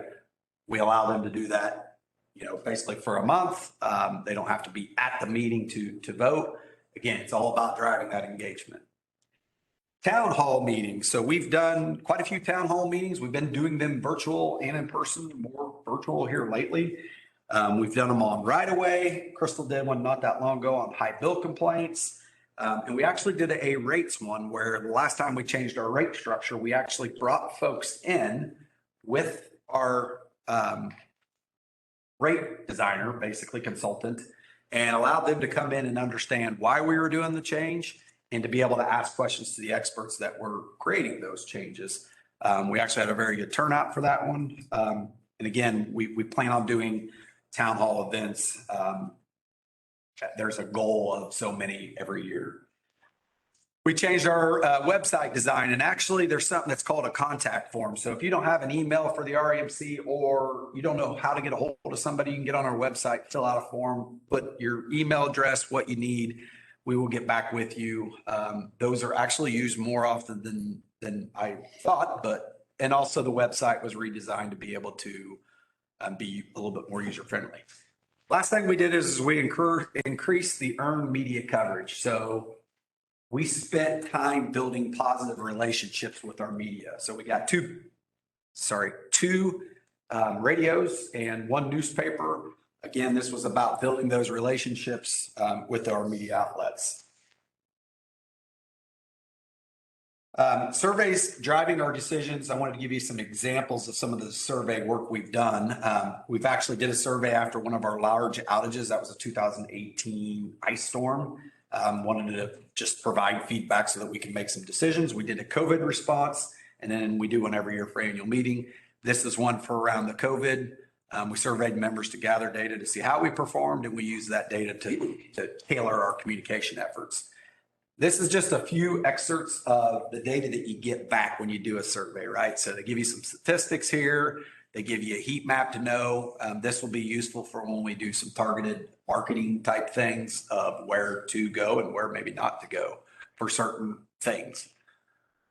When we did the COVID one, this was some interesting data. When we did the COVID response, and again, what we were asking was how did you receive sort of our updates during COVID? 30% was through email. 29, a letter means a bill stuffer. Website was 13%, Facebook was 10%, and then the other 9%. So then the question is okay, we spent a lot of time going from 79-year-old traditional, 12 inputs to we changed it and flipped it upside down. Did that focus pay off or not? ACSI scores have been creeping up ever since. Our voting participation that first year, we doubled.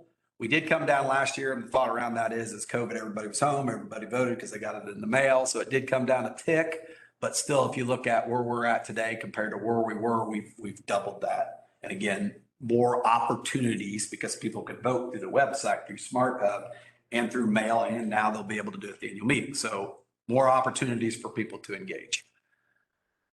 Employee morale. If you look at our baseline, so in 2017, we've asked the same questions going up till here. It's a SHRM numbering system of how they rank each of the questions that you ask. And there's basically a number that you get at the end. This is about 160% increase in employee morale. The two things we contribute to that increase is one, we got the employees involved, right? Because that's one thing we heard is we just don't feel like we're part of the company. Well, now we've got you involved. Now we're listening to your feedback. We had a lineman here tonight presenting on something that they felt passionate about. We took their input and not only took their input and created a solution, brought it to the board, and that got approved. So again, it really shows that getting people involved. And then the second thing we contribute this to is the communication, right? We changed how we communicate. Of course, you can always improve on those two things. We're never going to be done and satisfied, but I think we've made improvements. Last thing, and probably one of the most important things, is the member impact. This is a quarterly report that we get back from Inside Information. These are things that Rachel and I look at on a quarterly standpoint. It gives you all kinds of good information about, what you featured, some work that we've done on email blast, what were the engagement opportunities. But most importantly, down here, it gives you, in 2021, we had contacts of 170,000. So now remember, every email blast, you're probably collecting 4,000 or 5,000 at a time, but 170 some thousand. So to start summarizing here, we went from a magazine once a month and an annual meeting once a year, 13 engagement opportunities in less than, right about 5 years, to in 2021, 170,723. So to give you an example of how we utilize these channels, I wanted to give you a little example here. So in 2021, we had a contested election by members. Per our bylaws, we had to have, you guys had to have a special meeting. It had to be in short notice. We notified members quickly through our established channels, right? So email blasts and things that we had. You board members were able to have people here to engage with during the special meeting that we had. Again, establishing utilizing those established channels. I'm not going to go through all the lessons learned. You can read through them, but the most important thing, if you take anything away from this entire presentation, is the same thing I said at the conference, is transparency is a buzzword. Transparency means something different to all of us. I could send every single transaction, every budget, every 990 to every single member. And if you haven't built the relationship with that person, they're probably not going to believe your data anyway. Transparency is a buzzword. Relationships are what matters. So all these engagements, and I equate engagements into relationship building. All these relationships that we are building are what's making a difference in how our members, number one, view us, how our employees view us, and the work that we can get done. It's the key to the future, and the key to now is all these relationships. Unfortunately, building relationships takes some time. But again, transparency is the buzzword. What really matters is listening to members, sitting down with members, building these relationships and these channels. So that is my presentation. If there are any questions. Did I get the 20 minutes? Yeah, close. Thanks, Brad. Any questions? Yep. You have to fill 20 minutes. And I would like to thank on all this was not Retta Planum. This was actually the board and the employees and my staff specifically working on this. You guys, as the board, set that as an initiative. And I feel like my team has executed, and you saw the results. And so I think we don't do a very good job of applauding ourselves.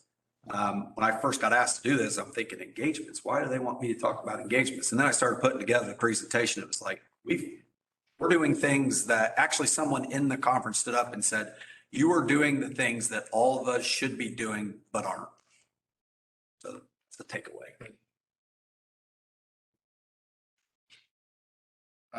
Let's go to the next item for your information. Any questions from anything that anybody's seen here? A question on the check register. Spirit Seminars Achieving Herd Immunity for 990. What department would that have fallen under? That is under HR. That's all employee training that we did. Herd immunity, I can assume, is COVID, not cattle.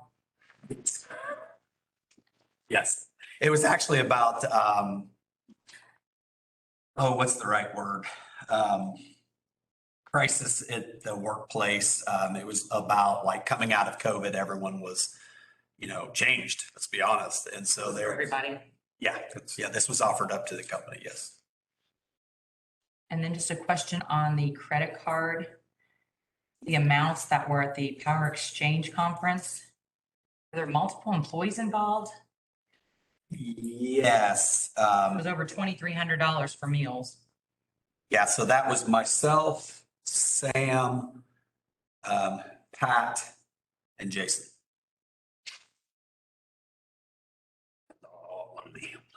One meal was 991. One meal was 850. No, there wasn't a meal for 900.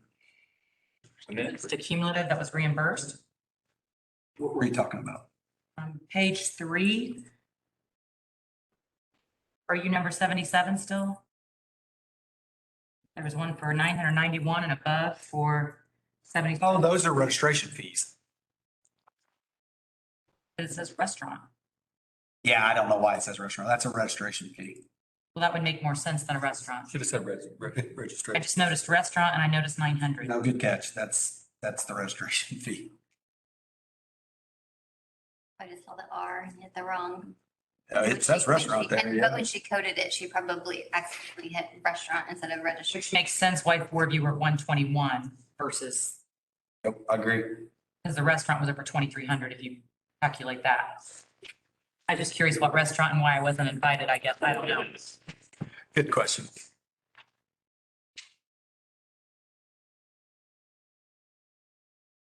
On the check register, excuse me, the Jan Pro cleaning services, 2004. Is that, the 2004 is a weekly, bi-weekly figure? Monthly. Monthly. I think they're doing us monthly, They right? do monthly. We bill monthly, yeah.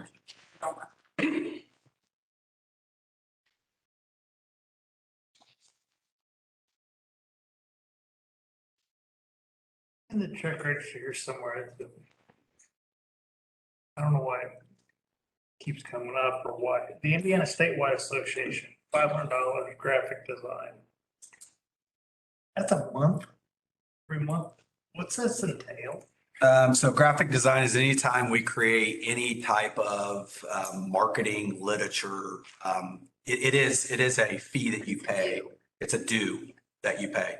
I don't know if it's monthly or what it is, but it's a fee that we pay in order to get any type of graphic design stuff done. So all of our bill stuffers, anything that we create as far as content, marketing content comes through IEC, which is a ton cheaper than us actually going out on the open market. What's an ORU meeting? What are you talking about?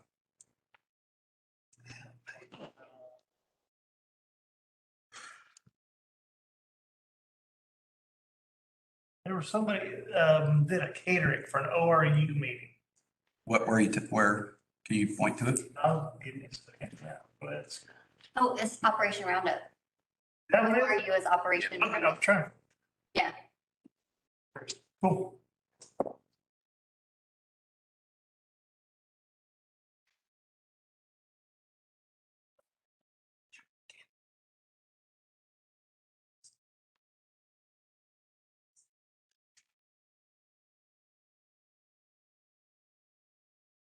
On page 10, page 21, I think there was more. Can we get any details as far as what what's RHE and nice law firm was paid? What the details were as far as what those $8,600, $2,400. Of course.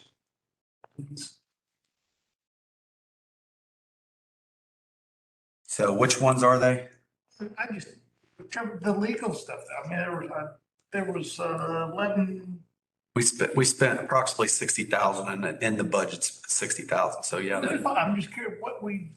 70,000. So yeah, you do that divided by 12. What was it? Curious what all it was used for on that. Could be easements. It could be, I mean, we use legal, the confidential project that we're working on. We used The meter pool project. meter pole project. I mean, we use legal almost every day. Eric? We are a very, Brian can attest to this, I'm sure, a very, what's the word? We have a lot of legal risks in our industry, so.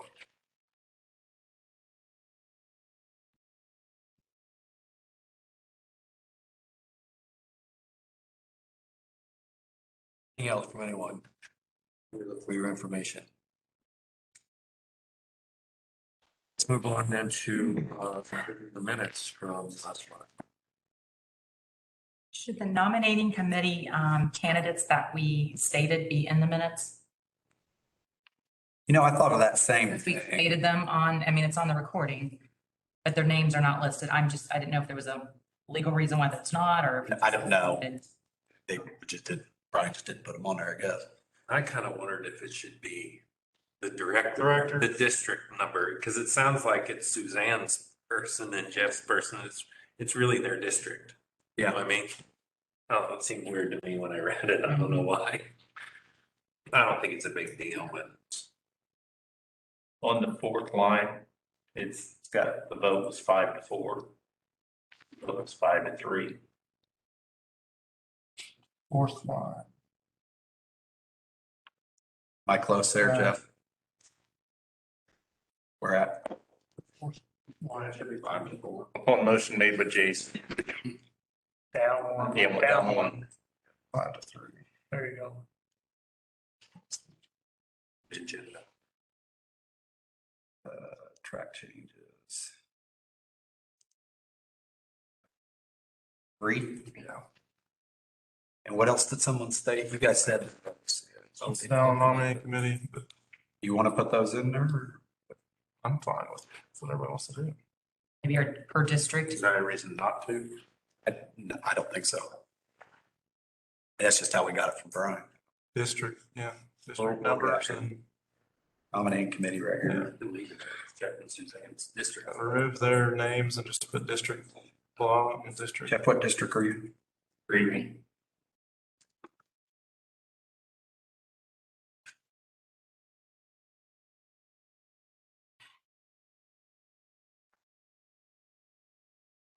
One. Do you want the candidates' names in here? I don't think it would, if it's okay. I think it would probably be good. I mean, they're going to be on the ballot, so there's no reason. they ought to be. I would think it'd probably be a good idea to put them in the minutes for the people that do read the minutes. Is that fair for now? Because I'm Yeah. right in front of me.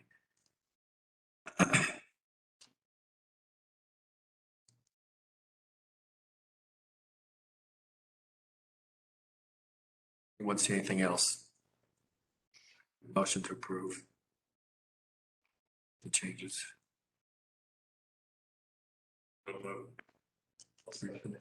Just all in favor, say aye. I would say, okay.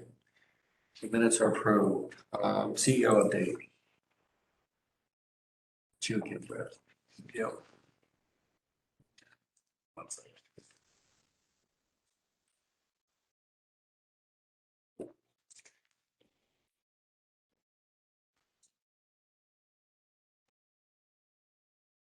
All right, it's almost 8. So to give you a little bit of update about last month, so we completed our Q2 quarterly risk management review. You guys will see the report out next month on that. Future does a key account seminar every year, and so they changed up the whole format of the program. And so unfortunately, we didn't have any of our members that went, but Crystal and I wanted to kind of see what that new venue was. And it was unfortunate that none of them went because actually the format was really cool. We actually really enjoyed it. And I think it'd be great if we could get our key accounts to go. I had my regional CEO meeting, presented at Insights. We had a candidates dinner the other night. We did hire our meter technician. So we hired Chad Scudder as our meter tech. We've been working on annual meeting pretty heavy. And then obviously the NRTC broadband study we've been working on pretty heavy. So to give some project updates, specifically the meter pole project. So obviously you guys know what's going on there. Pole replacement. So I'm happy to announce that everything that was rejected prior to 2021. So we'll always be on the year behind, but everything prior to 2021 is complete and replaced. So now it's the 2021 rejects are now being bid out and then materials are being placed. So some good movement on our pole replacement. Spare transformers. So we have, I'm going to go through this if that's okay. You can add in when you need to here. Spare transformers. As you all know, everyone's seeing a huge increase in lead time and cost. And so all of our single phase lead times are longer. Cost isn't too much affected. And I guess if you think about it, the single phases aren't near as big, so there's not near as many metals in them. Three phase is a different scenario. So what we got together was we went out and quoted for the three phase transformers. There was 19 of them originally. So essentially we had buying 2 of some of them. These guys got together, worked through which ones do we believe were in the most risk. So this goes back to the project of risk mitigation that y'all approved in the budget. So those 19 were quoted at 1.126. So we made the decision today to reduce the quantity to 1 each, which brings it from 19 down to 12, which is 720,000. Past history plus best guess on inflation puts what we typically would spend on these 12 transformers at 475,000. So typically we would think, and it's tough because some of these transformers we haven't ordered since like 10 to 20 years ago. So you have no idea. I mean, obviously they're going to be more expensive now. So, but our best guess is for those 12 transformers, again, we were quoted 720,000. Our best guess at what those were years ago was 475,000. So the market data shows that the average increase without paying a premium for just the demand is 40%. So what we've been told at every single meeting where transformer manufacturers are there is expect a 40% increase just because material costs. This isn't like from folks, hey, we got a high demand, so we're going to charge a little bit more. This is literally 40% increase marked up just because of the materials, which is a lot of things, right? It's the market, it's the war, it's all different things that these transformers have a lot of metals in them, and those metals have gone out the roof. So if you take the 52% increase minus the 40%, basically what's placed on these is about a 12 to 15% premium. So what I mean by premium is they are charging because everyone is trying to get these a 10 or 12 to 15% premium. This could go up and down depending on inflation. Who knows? Right now, everyone's saying that there could be some reliefs, at least in lead times in mid 2023 to end of 2023. No one is saying anything about cost. I highly doubt that cost is going to go down on these things. So one last thing we're doing is checking the availability of the used market. So if you know anything about a transformer, if you buy a used one, it's not going to be near as efficient as a brand new one. Therefore, you get losses and things that a lot of times a new one will pay itself off. But I think because of the prices that we're at right now, we're going to check the used price availability, number one, and then what that cost looks like. Kind of we're all talking today, like at what point do you go used? And I think what we kind of landed on is if we see a 45% or more reduction in cost on used compared to new, we would definitely probably go used. That was kind of our number. So we should be by next Friday. Hopefully we will have the data from the used market to see if we can go used. But I just wanted to report out that there is going to be a cost increase on these transformers. Now, these transformers, these three-phase transformers, we know we're not going to get any this year.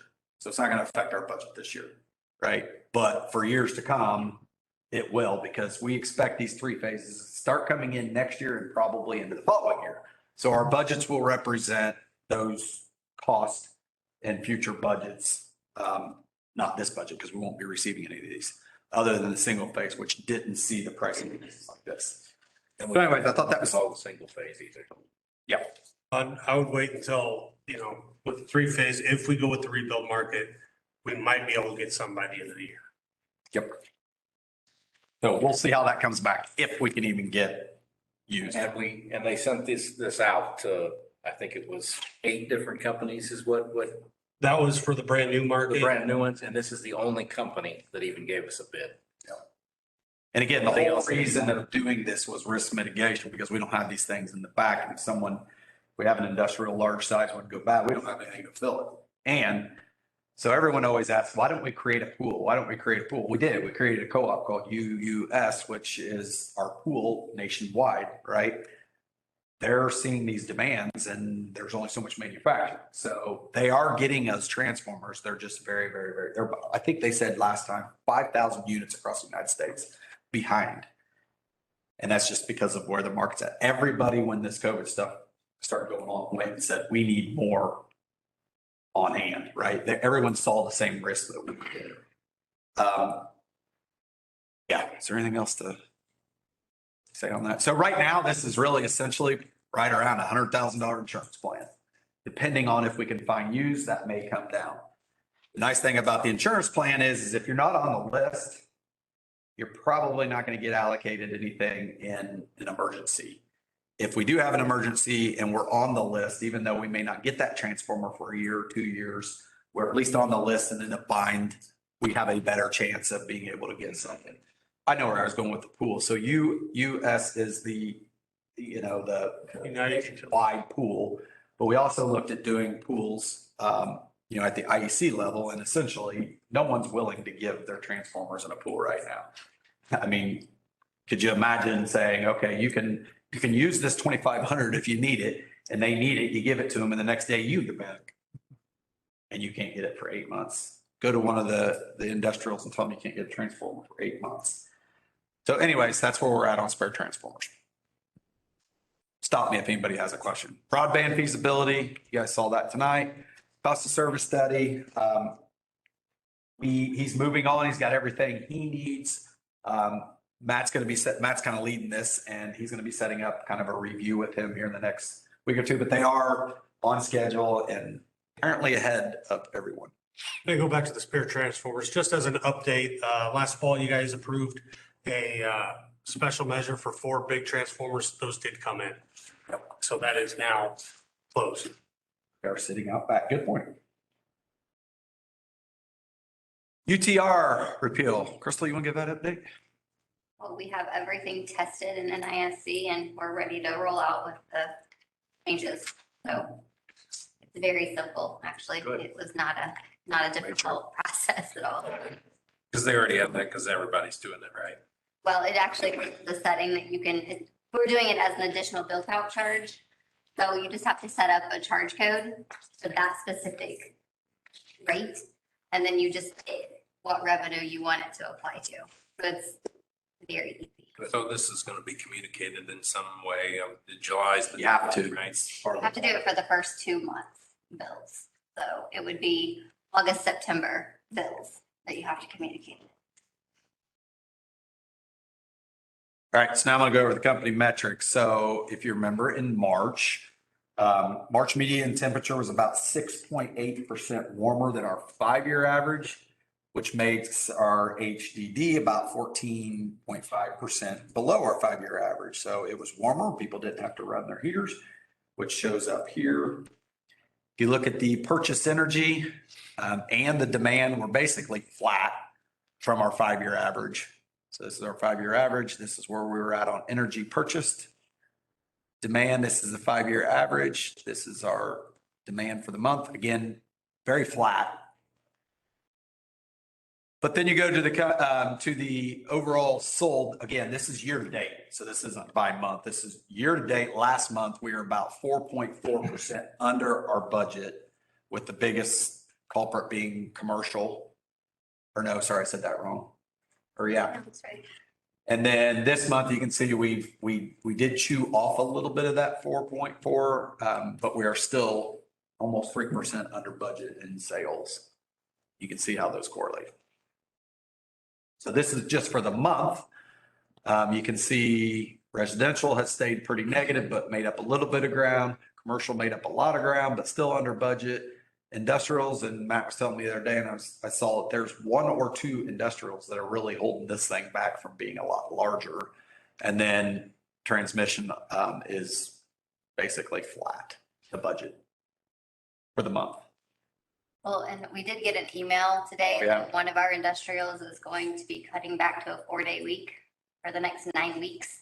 And they're one of our pretty large users, so we will definitely, Good too. so we'll definitely see an impact. Yep. Right here. Yep. All right, so if we go back to outage data, there were no major storms that hit our TMED, although we had a few instances. So on March 17th, we had a bird fly into our substation AMI, took the high side fuse out. And March 25th, we had a storm with high winds and lightning, showed up as a blip. And then on March 30th, we had that storm where they were predicted 70, 80 mile an hour winds. They ended up coming in around that 50 miles an hour. So we had some folks out, not really widespread, but it was widespread, right? So there were a lot of singles, no big feeder outages, but it lasted pretty much all night long. And you'll see those show up in March, obviously, for our lost consumer hours. We're ways above our 5-year average. And then again, if you look at the number of actual outages above, and it was predominantly those 3 or 4 events. And this shows the cost by hours, with our leading one being trees not in the right of way. So a couple of those storms, we had some really large trees that were outside of the right of way that fell over. Some of them were dead, some of them were alive. And then we had power suppliers show up, I think it's second, which was part of that substation outage. Any questions on any of my report?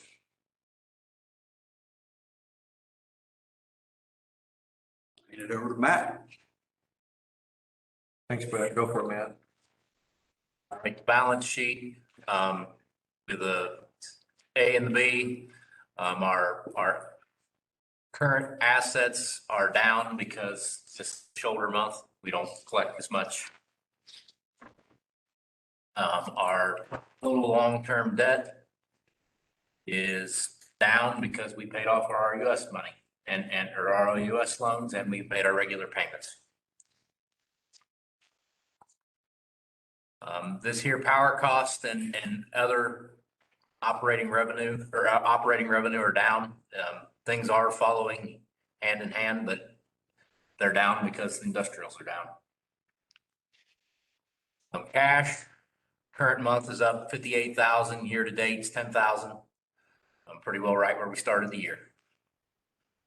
Sales of electricity, you can see over here how we are behind budget on our sales, but we're also under budget on our power, but our gross margin is holding up fine. So we are right on line with where we expect to be. Controllable expenses, we're pretty much right in line with our budget. Same thing here on the control of the cumulative, we're pretty much right there. Operating margin, we're right in line with the 5-year and the budget. Then we have the plant. We are a tick behind on plant. A lot of that is due to people haven't sent us an invoice yet, and we're not going to go ask for them. And as Brett said, we are done with the polls for the pre-21 polls, and they haven't billed us for all those yet. So, Right. So, and we're not going to ask them send us a bill either. Been the 2 big projects from last year as well. That one of our contractors was doing. So, and that shows up here as well. Their 2 major projects are pretty, I mean, the Sardinia is pretty well done and the G1 is most of the way done. Yep. But they haven't sent us a bill, so it doesn't show up here. Same thing with the pole replacements. So, and then here I reduced the LE, and Chris and I talked about this. One of our large industrials is debating whether or not to switch a bunch of their furnaces over to electric. And we have kind of taken the approach that there's a 50-50 chance that'll happen this year. So we took out about half of that because it may come back in a month. It may come to Chris tomorrow and say, hey, we're ready to move forward. Well, then you'll see that pop right back in there. So I guess any questions? And I got one on the statement of operations. I look at control expenses, maintenance.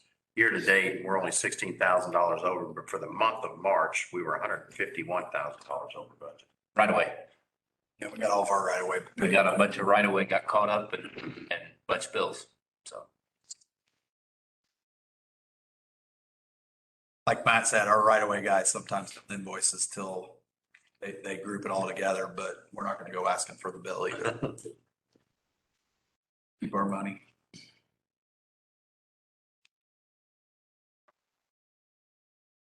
All right, within the financial update, I think what need to put the rest is slow, over the rest of the discussion. There's been a lot of emails going back and forth. And I'll start it. I really don't care where we borrow the money from. I just want to make sure we're getting our members the best rate. Oh, that's my goal too. I think that's everybody's. Why wouldn't it be all of our goals? I mean, including Matt's, right? Goes without saying. So I know Suzanne, you had I think an email yesterday. I don't know if the question got answered, but I think, Matt, you can fill us in. I mean, this has to be repriced tomorrow. Am I correct? Yes, it's going to reprice tomorrow. On its own. I mean, you don't have. It'll go to a 4-year arm tomorrow if we do nothing. Plan though is to do the 17. Plan is to go to the fixed, which as of today, they emailed me, the fixed rate is 4.875 with our discounts. So it's a little bit higher, but it's still a good rate. So I don't have the email pulled up. So there's a repricing window then, and tomorrow's the deadline. So when was the first day that could have been repriced? When you first sent those emails then, that time frame or after? I believe they sent me, I don't remember the exact date. We first started talking about it April 4th. So has there been an increase in rates in that time period that we have squandered by? Well, it's gone up since the 4th. Yes, it's gone up every day since the 4th. And what did that cost? What's the interest rate? I don't know. Ramen would go to. It was on April the 8th when I sent my email, it was 4.595. And today it's 4.87. Yes. About 40,000. So over the 17 years, how much money is that? About 40 grand, 40,000. So by us not doing anything, when the email was sent, we just cost everyone $40,000. Because it could have been repriced that day. That was my understanding, but And that was your recommendation to do at that time. Is that correct? it was. And that's on me. I'll take that. But what's the FFB rate as of today? The FFB rate is, looked at it this morning, it was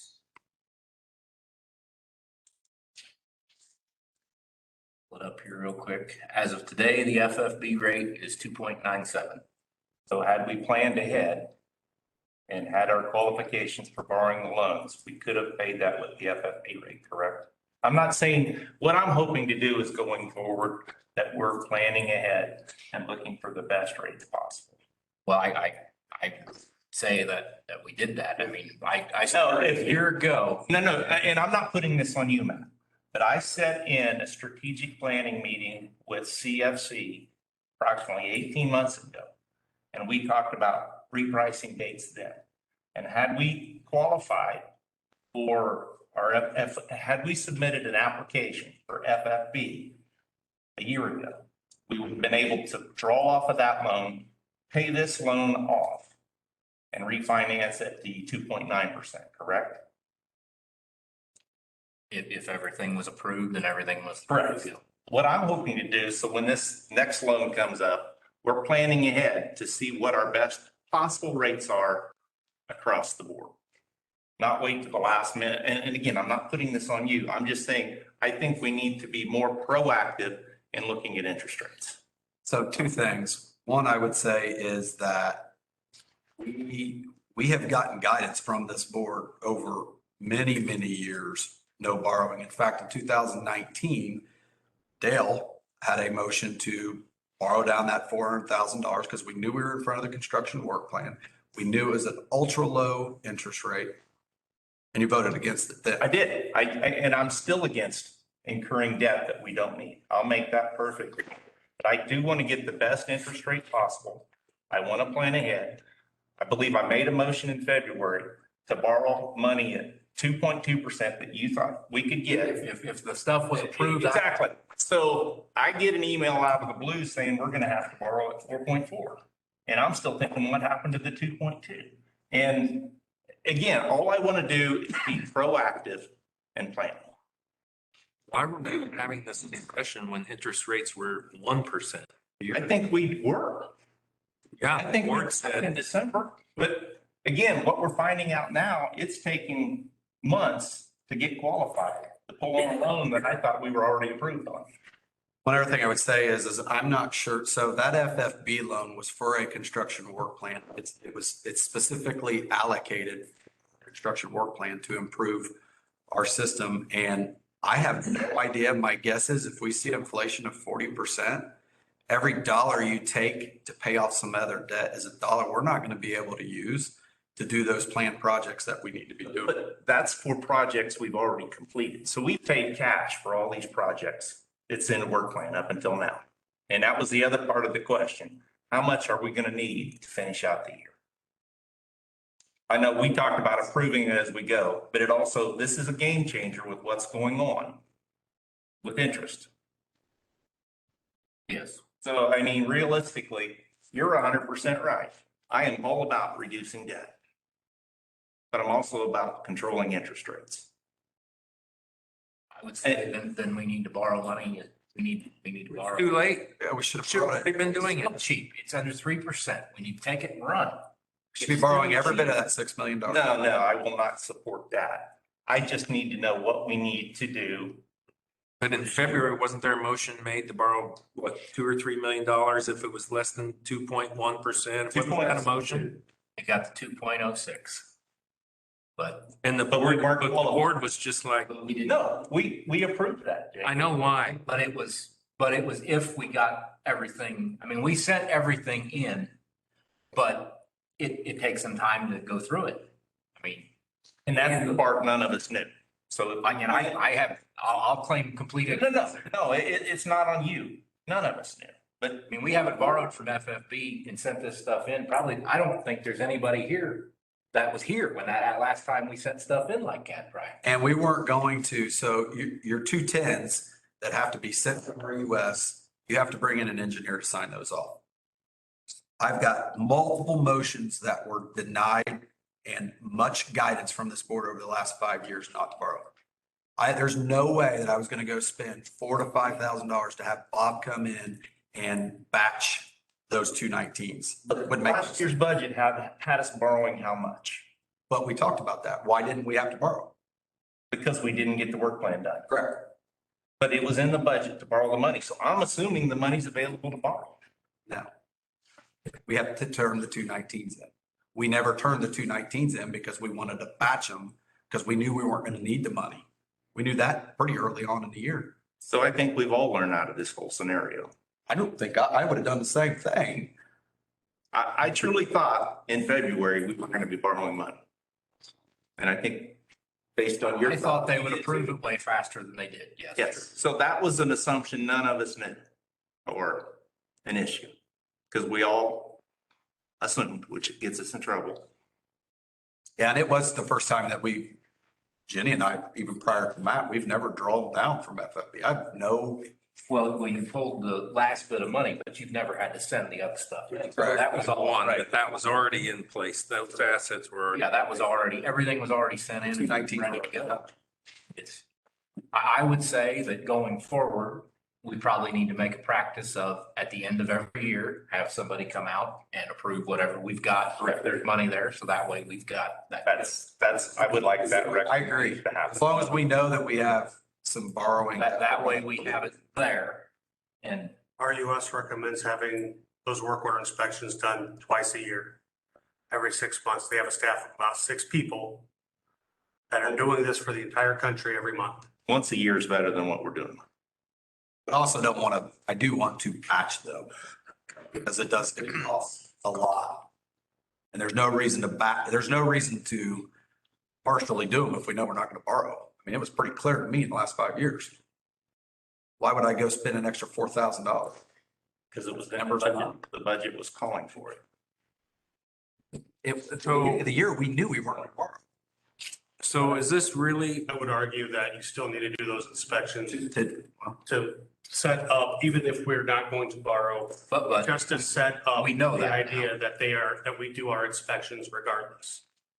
so do you require, does this really require board action? Shouldn't.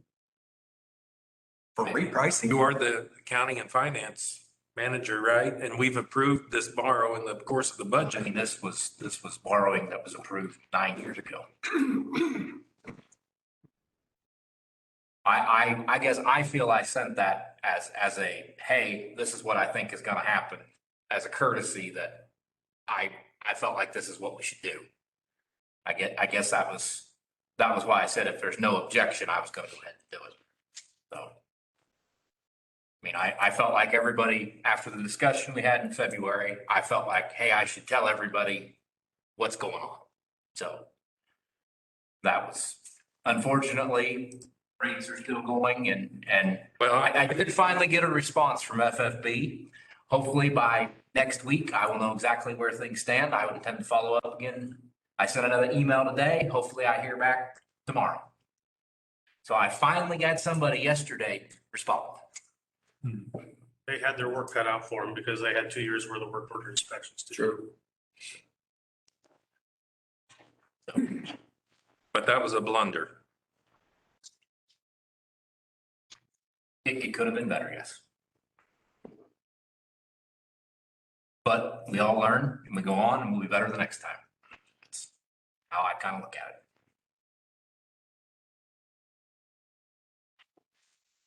All right. So that'll happen tomorrow then, right? Beth? You're fine. Yep, so I'm going to put it on 17-year, everybody's. I mean, longer term, I figure 4.8 will be good money to borrow for 17 years, 5 years from now. We'll be happy we have that. Right. Next item, NCSC delegate. Brett, share with us. It is a mail-in. And I don't know who it is today. So I don't remember. That doesn't, I agree. Need to find a delegate though. It's just fill in the form and mail it. I did them last year. I'll do them again. So I don't think you need to vote then. Yeah, I think we ought to go ahead and make Make it, okay. Let me make a motion for Jeff. Clay, you second? Suzanne? Oh, I thought you were raising your hand. No, I'm with the team. Oh, I'll say. Okay, we got Jeff Sharp and CSC delegate. Do we need a alternate? No. Thanks.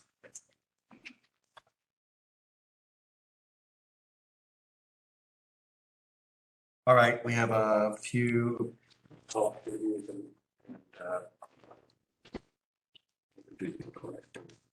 this first one was one that I brought up last month and for some reason put the wrong one in. Remember, all these are coming up because they're in our policy tech and we said we wanted to review them on a certain timeframe, basically. So this one's up. I think so there's couple things we're changing here. The first one is to strike.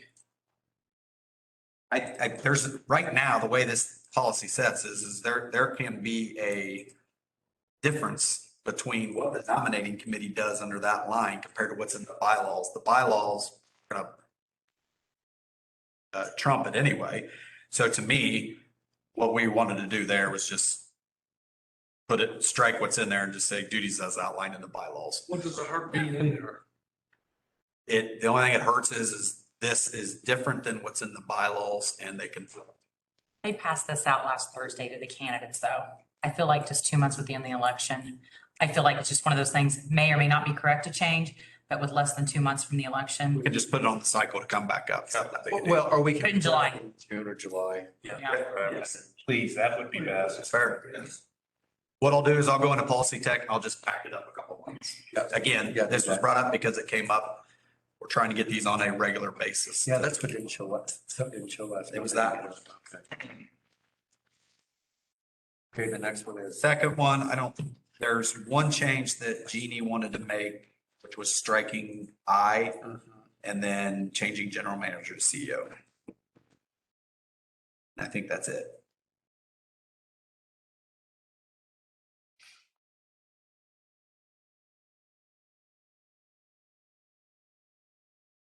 Yeah. And this one hadn't been reviewed since 14.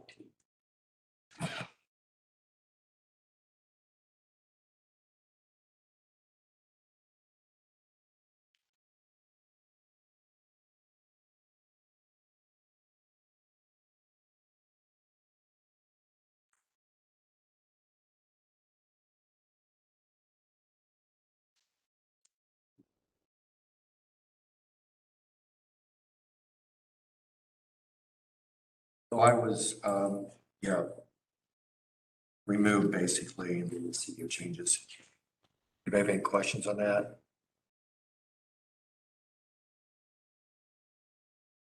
Anyone want to make a motion to approve changes?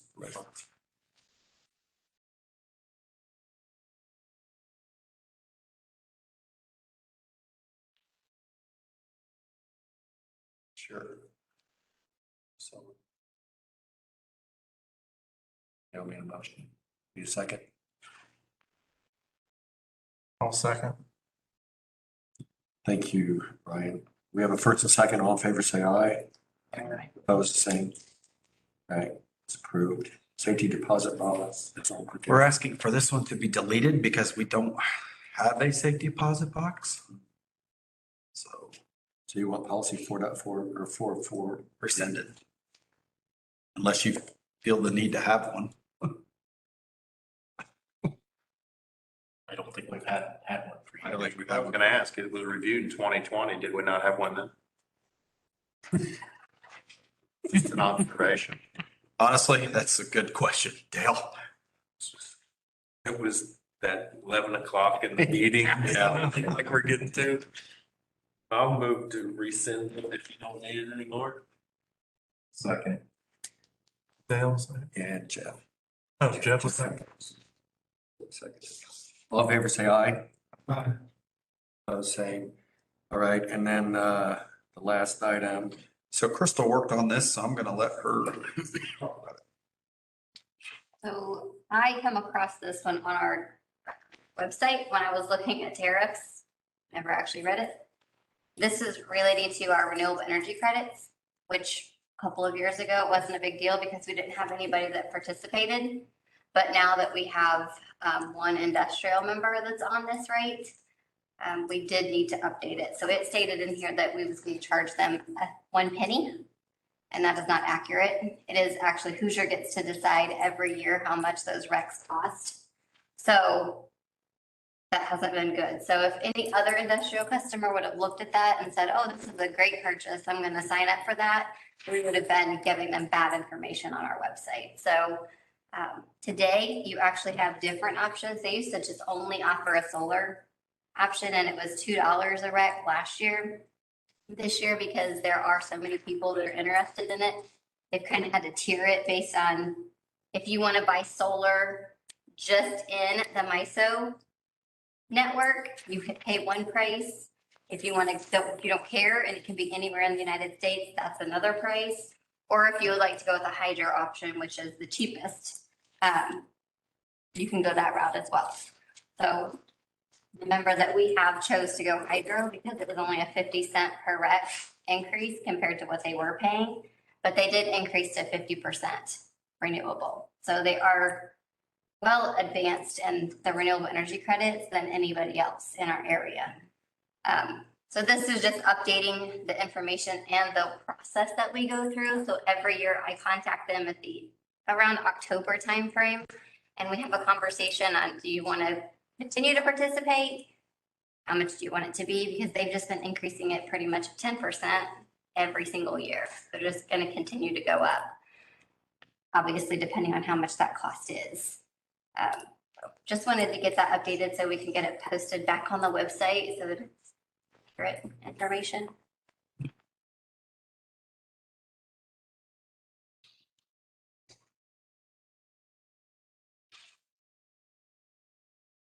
Need a motion to approve.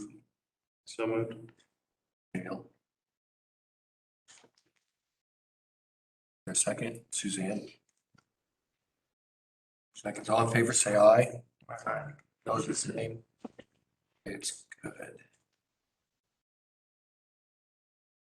you, Crystal. Okay, Hometown Energy, got anything? Jason, use your. 2 minutes, really quick. We had what do you don't want it to be quick? We had a board meeting and the minutes are posted in your call to order. I wanted to touch on the annual meeting quick. Steve and I attended that.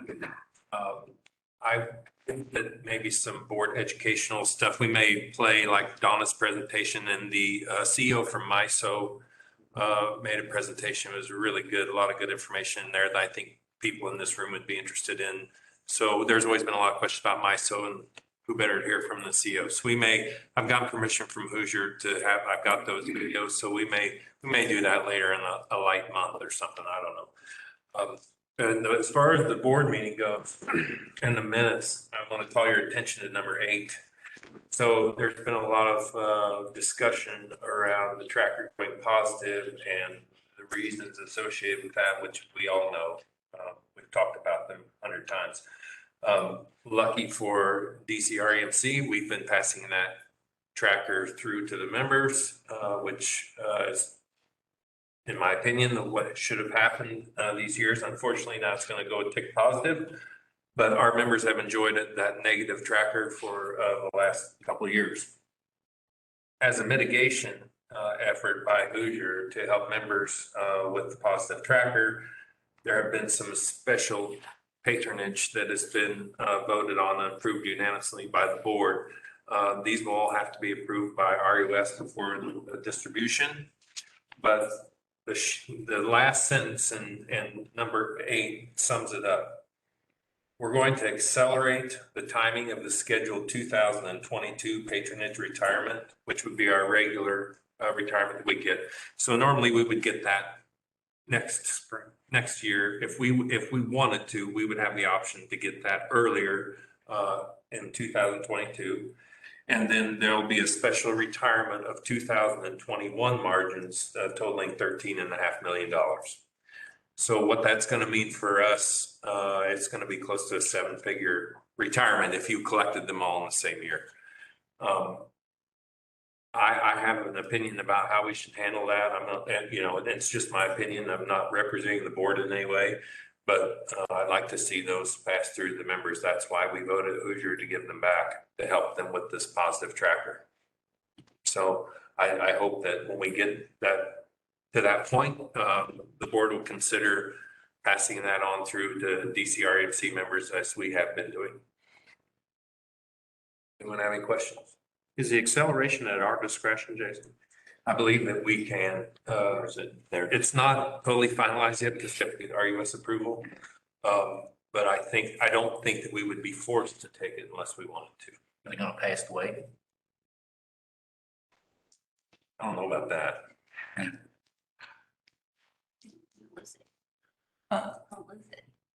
But there were some other mitigation measures that we talked about. There are a couple other options that we can do, but these efforts maintain our debt covenants and keep the equity number where it needs to be and keeps an A credit rating, which we need to do because the interest is going to cost us a lot more money and cost everyone money if we slip to a BBB. So these measures allow all those things to stay in place. There are other things that they suggested that we could do, but the Finance and Audit Committee decided to table those. Let's see where we end up. We may need something more down the road that we don't even know about at this time. So let's keep some cards back. Our sister co-ops have been keeping the tracker, they are screaming. That's a fair way of putting it. That has come back to not be so good for some folks. So I'm really happy that we decided to just pass the tracker through, good, bad, or indifferent. That turned out to be a very good decision and good for our members because they enjoyed a little rebate on their bill. So, well, you don't ever get yourself in a bind then. Yeah. But we could have been in a different position where we Yeah. We're, anyway, any other questions about Hoosier? 5 minutes. Hmm? 5 minutes, not two. Sorry, at least I'm done. But that was good news. It's always good to end up. If you're gonna get more money back this year, that was good news. All right, the IC board meeting, we did have one this month, audit report by Earl. It's a clean audit opinion with no deficiencies from 2021. Since we've gone away from the virtual meetings and we now have hands-on again, we've been doing a process in which they have a speaker, we get together in groups, and then they typically have an additional presentation. So this month, it had to do with professional development, and it just so happened that the press sat in on the table meeting, right? And we had a speaker. One of the comments that came from the speaker, you have to transform your people so you can transform your culture. You got to spend money. You got to send people to professional development. It includes the board. It includes Brett. It includes the staff. So we've got to spend those dollars to get there. Facilities is still being discussed. They're looking at various options. That continues. And then James Tannenberger, I think I pronounced that correctly, CEO at South Central. In fact, he spoke at Hoosier, but he spoke at our IEC meeting as well, talking about a core telecom. And I wanted Brett to kind of speak a little bit about what he has. Yeah, So one other thing, I think before that, Steve, on professional development, I was asked to be on the panel because IEC and some of the other co-ops view us as way ahead of the game on professional development. Honestly, that's supported by the budget. So that's not just us, that's the board supporting a budget, and the programs that we put together for career development, I think long-term are going to pay off. So Accord Telecom, I've asked Steve that I would like James Hamburg to come in and present to this board because there's an opportunity to be a part of Accord, like $10,000. What Accord is the idea of the amount of land mass that we own territory for in Indiana is large, right? And we're all, not all of us, but most of us, some of us are going to have these fiber networks. And so when you have and James does a much better job talking about actually what Accord is, but essentially what it is it's taking all those assets that you're already justifying through your business cases, right? So they're essentially paid for through your business case, taking all those assets, putting them together and saying, okay, anybody that needs to get from point A to point B and goes through any of these channels, however many miles you have put into Accord and fiber will depend on what you get paid, but everyone will get paid that's in Accord if you have fiber, essentially. To me, it's a business model that's very futuristic that could have potential paybacks that are things that we can't even think of right now. So essentially, you could have a bank that's, in Chicago, and they could go through our network down in Evansville, and it would literally go all the way through our network. Everyone would get a piece of that that's a part of Accord. These are big contracts. And so you could benefit from them through that way. The idea is, again, if you're a bank and you're in Chicago and you have one in Evansville and you come through our pipeline, it's the same as having them in the same building. So essentially they take Cat5 electrical impulses, convert them into light, go across our network. And then get dedicated fiber optic lines, like Fifth Third would have that from Chicago to Evansville to Cincinnati. And they would dedicate our lines through all our rural co-ops. I listened to this James talk at one of the first things I went to. And that's why I think the trunk of the fiber, he talked about how they bought the fiber line that ran from Bloomington to Indy, and they paid for it in the first year because the I-69 cut IU's line, and they had to lease from them. He paid for his entire thing that he got right off the bat. This is the ancillary thing behind broadband that can probably, from the way he talked, this is where you'll make your money. It's not your local broadband. It's the Procter and Gamble and the Fifth Thirds one dedicated route that you don't have to go through AT&T. And we start to compete with them, and then you make a killing. So it's basically the dark fiber. Yes. They say whatever. So anyways, in order to play in the game, you got to be a part of a cord. Cord And is you gotta have just, broadband backbone. no, you don't have to have broadband actually right now. You can become a member right now without any plans. They're going to make investments upon a cord, and even if you don't do fiber, you will get returns based upon the investments that they make from the founders that are putting together. My opinion, it's $10,000 that could be well spent, being a part of this group that's just now starting. I don't think we need to make a decision in the next 6 months, but eventually I want everybody to be aware of what a cord is and the opportunities there, because they're much, much bigger than, like you said, the locals. So anyways, He did mention something about associate I membership $1,000. he did, but that's, Yeah. So you invested $10,000 for shares? yes, essentially you get a share. You're a member of this. Can we join individually? I'll put up money. I know you can. You will get a paper or something saying you have shares. It's not necessarily shares. It's the fact that you're a part of that. Essentially you get $10,000 of whatever. It's like getting on the ground floor of CFC or UUS and all of those. Bitcoin. Again, we don't need to make a decision now. We can wait until we get. But we may be hearing him Next month. or the month after, so. Yeah, but it is not built into our business case for fiber, but it is another good reason to think about that because it could have huge paybacks. All right. All right, director training conferences. I mentioned I went to the meeting as well. It was very well attended by the 18 blocks. I think that's all I have, with the exception of what we talked about, we were going to add. So I think we'll go ahead and, Carl, there was an email sent on your behalf this last Friday. Got to ask, so what is it that you just It was already outlined on mine. So what I'm asking is it going to be, can you guarantee what I had on the email? How do I guarantee that? I don't know. I mean, I guess I really want to know what your specific ask is.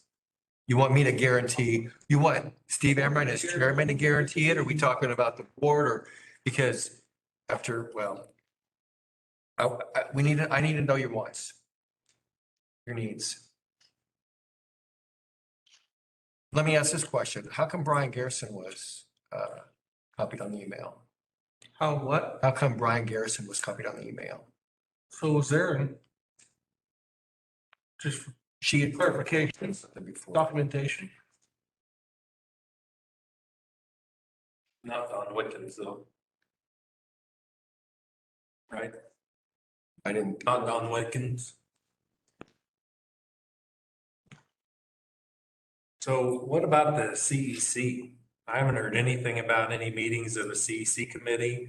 Wouldn't this be something that they would handle? It's a question, I don't know. You're the chairman, right? I was the chairman last year, Oh, the different group. oh. Okay. I don't know, I feel like you shouldn't have to send us a letter from an attorney. We ought to be able to have the conversation and get you what you need. And I think you probably have heard as much as we have. I mean, again, are you wanting it from the board, and you're part of the board? Well, after what Rachel said in the strategic meeting, that's it. That's all I want to say.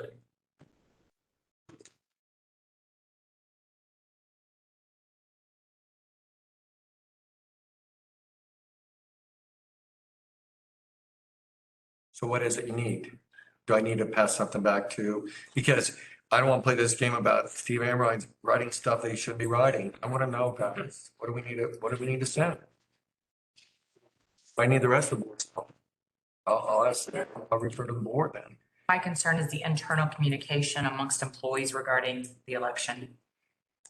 Are you referring to educating employees? Just the communication of who or their favor of who should be elected or not elected on the board. Not just current elections and prior years. Has that happened? I believe so. But if there's something published that is, that is not clear, it's false information, don't people need to be educated that that was false information?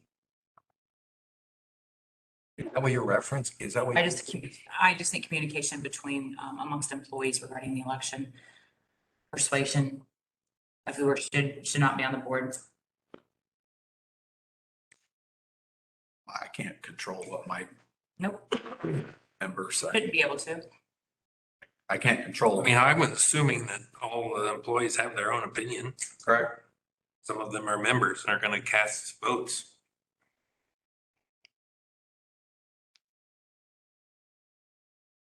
So you all saw the email. What do I need to send to? Well, Carl has written on this one that it's a bylaw. And I can't see where there's any, I don't know if that's what Chris Tebby wants, the bylaws. It says here that Available on the website. and bylaw violation. I've read the bylaws and I don't see anywhere in there where it addresses employees in the election.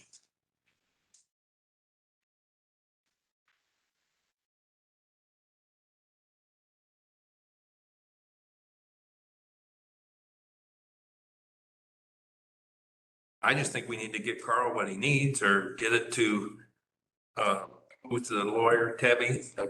Because I don't want this coming back and, oh, the board didn't do anything about this. Well, we're here tonight. Let's talk about it and let's do something about it. Now's the chance. So do we need to send the Tebby a letter on? Is he going to turn it back over to you, Carl?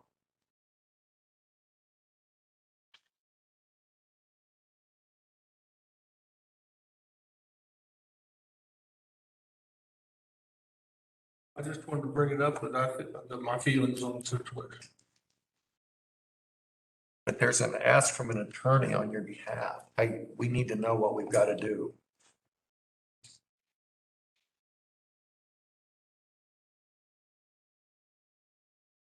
We need to send them a letter on letterhead. A letterhead and, I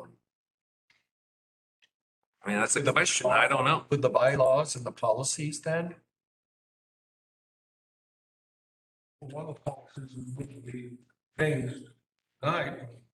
No, we're not changing. We do. I know.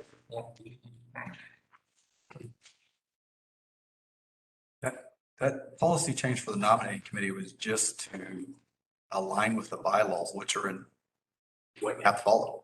Policy has nothing to do with that.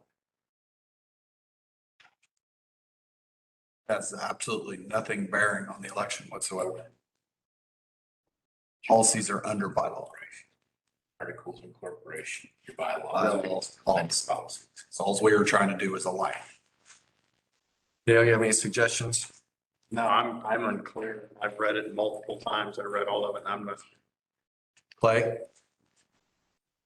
We need to send a Chris.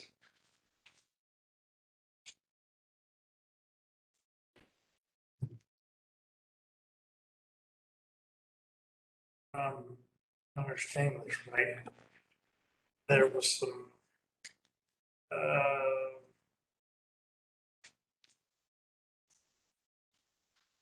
concerns. If I'm reading this right and reading into it, there's concerns at him that there's some things that were out that he wants to make sure it doesn't happen again. So what do we need to send?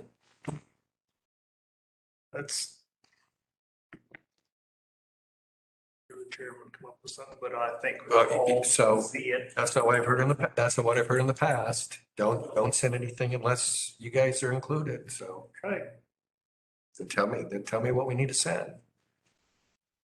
Jeff? What should I send? Jason? Well, I'm not going to get a letter from an attorney addressed to me asking for something and we're not going to respond in some way. Because no one's going to come back and say to me, you guys didn't address this. We're going to address it. I don't know why we can't talk about it right now. We can write letters through attorneys, but we can't sit in this room and discuss it. That's ridiculous.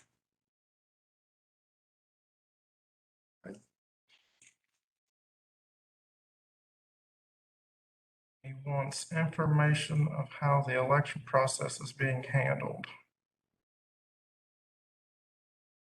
pursuant to the policies and procedures. Carl, when you spoke to him, did you convey to him what information specifically you were wanting? Or is this his interpretation of your conversation with him?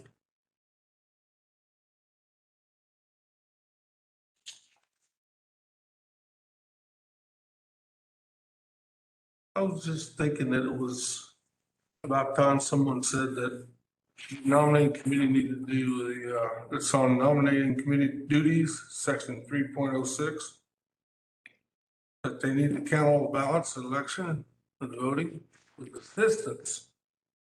It doesn't say they have to have them, but it says assistance to REMC employees and other agencies of the co-op if they ask for them.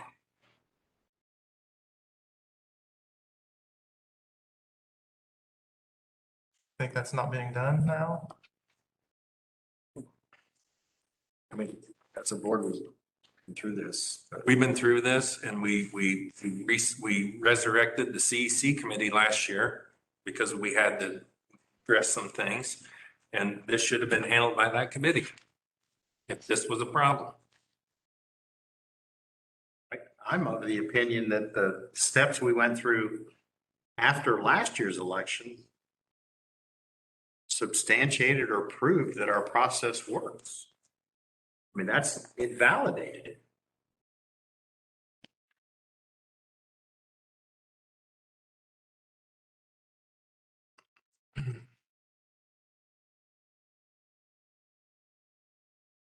I think you should just, Carl's got that information on his iPad as well as the rest of us. Send Mr. Tebby all the information about how the elections handled, executed. I don't know what else there is to do. Include the bylaws, policy. Whatever thing, anything that pertains to the election, just send it to it.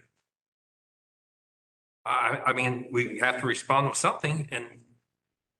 I think you have a letter at your meetings where you all discuss it. Sure. I'm not really sure what the ask is and why we're not just talking about it in here, but if we need to send something to Mr. Tebby, then we will.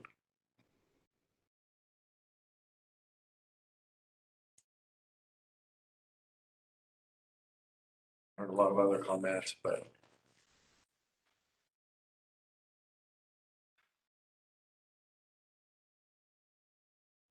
Leave it at that. All right, any additional business? Can we confirm the dates of those meetings for May and June one more time? May 8th to 25th.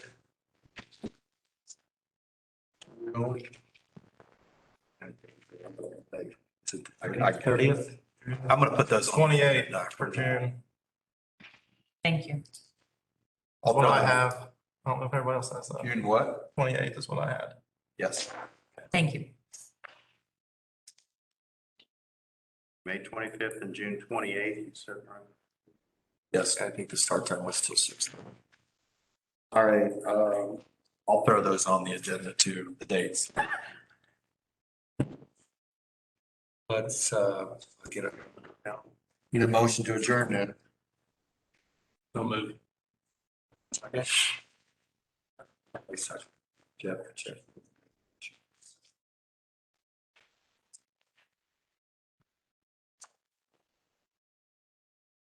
All right, tell us what we're going to do. I'm just gonna literally end it.